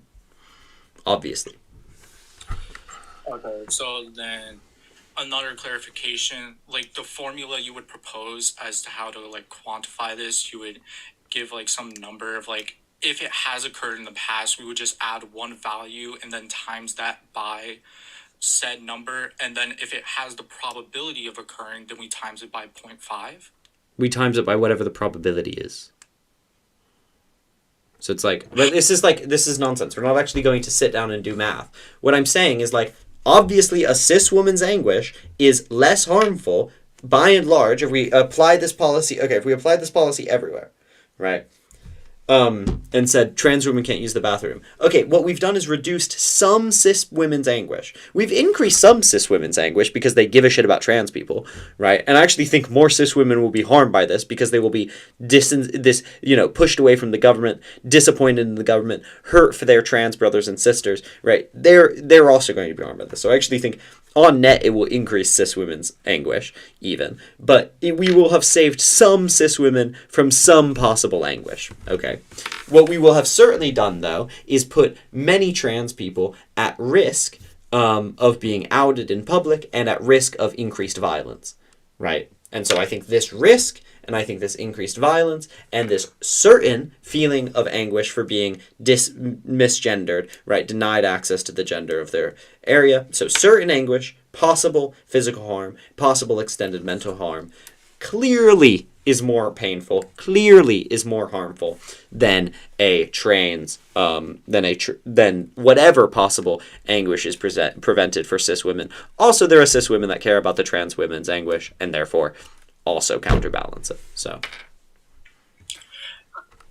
The formula you're applying, though, we can literally supplement what you were saying and flip it around in this scenario, right? We could just flip physical harm for mental harm, and then trans women with woman. I care about mental harm. When you're stabbed as a trans woman for being, trans, you're also getting mental harm. It's not about the physical harm or mental harm.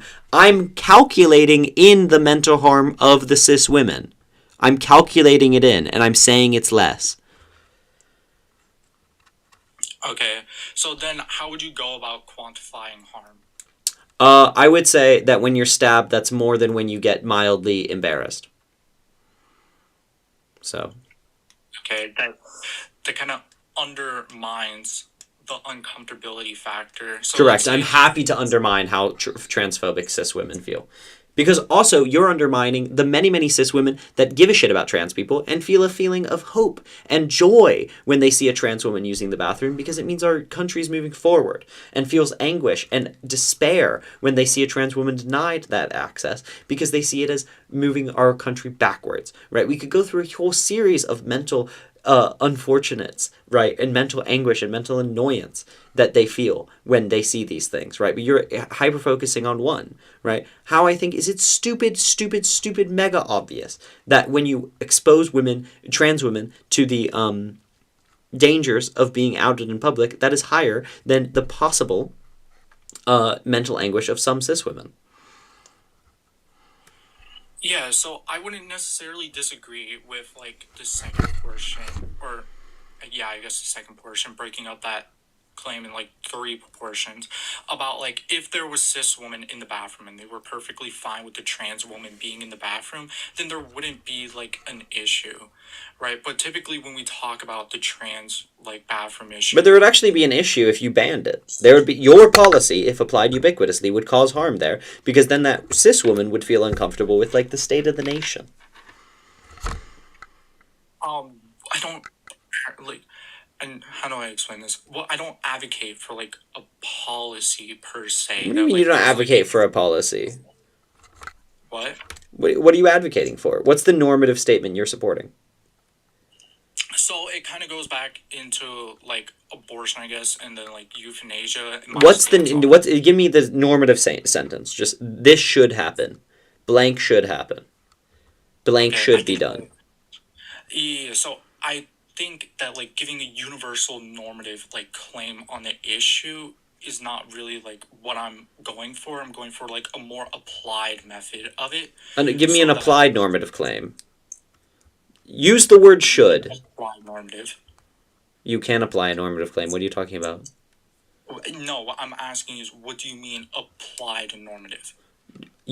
I've told you very simple. Use you should in your sentence. Okay, trans woman should use the staff bathroom or a non-sex orientated bathroom unless there are women in the bathroom that are perfectly fine and there's no risk harm of the women in that bathroom. Okay, I disagree with that because I think they should use it unless their risk of being outed is and the dangers associated with it are lower than the risk that they pose to cis women. And by and large, that will never happen. I don't know how pragmatic that would be, though. Like, well, they can guess, and the guess will pretty much always be like, my risk of being outed is higher than my risk to cis women existing.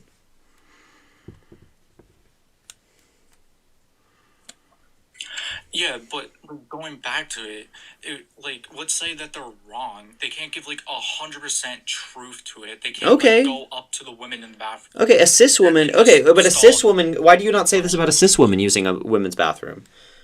Do you think a cis woman shouldn't use should only use a woman's bathroom if there aren't trans women in there that are uncomfortable with it? Can you elaborate? What are you confused about there? Do you think a cis woman shouldn't use the woman's bathroom if they think, unless they know that there are only women that are okay with it? No. Okay, this is a double standard then. How is this a double standard? You're holding trans women to account right? To know who's in the bathroom and know that they're okay with it. But you don't care if cis women know who's in the bathroom and who's okay with it. Yeah, because the bathrooms are sex orientated, right? So They're not. They're gender oriented. They use women, not female. But I would say, okay, if they want to be sex oriented, we can have that discussion, right? But I don't think they are. I think they're done by gender. And I think the gender would be the relevant question. Wait, so when Rome split up the bathrooms, you think they did it by gender's means, not as sex means? I think it's best to have them as gender. Okay, thinking that it should be this Yes, way is but I'm talking about what it should be. Because I'm talking about I'm making a normative policy statement about who should use what bathroom. But how are you supposed to argue when you're arguing what should happen and I'm arguing what is happening? Well, arguing what is happening is useless. Okay, what is happening? Cool. What do we end that with? No, I'm arguing a normative statement. And so are you. You are also arguing a normative statement.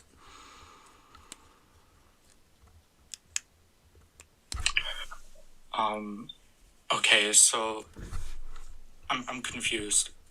You can elaborate more, I guess. No, I'm actually, it's like 2:30 where I am. But so I'm going to go to bed. But just to make it extraordinarily clear, you made a normative statement. Trans women should only use the women's bathroom if they know that the women in there are okay with it. Otherwise, they should use the staff bathroom. Right? That's a normative statement. You're not arguing what is. You're arguing what should be with that. That's what I meant by that. So. And I think that we just have different terminology of what we mean by normative. What do you mean by normative? Yeah. Yeah, so when I look at normative, I appeal to like a more moral statement, right? Because trans bathrooms is like a more moral issue. When you use the word should, that is a normative statement. Yes, that's why. Okay, cool. Yeah, you made an argument for a normative statement. Yeah, that's a what should, not a what is. Yeah. So then. Okay, so you were arguing not for what is, then for what is should. So when you said I'm arguing for what is, not what should, that you were incorrect. Okay, then like I said, what do you mean by normative? I mean appealing to a moral or ethical framework. Anyway, I do need to go to bed. But that's what normative means. We both repeated the same thing. And you also said you were making a normative statement. I explicitly asked you to make a normative statement. We agree on what a normative statement is. Yeah, I don't agree that would be a normative statement, but how would that differ from like an applied, I guess you can say, statement? What would be an applied normative statement? I don't, okay. I'm not going to go into semantics about ethics. You can go to bed. Slay, thank you. Peace out. Good night. Bye.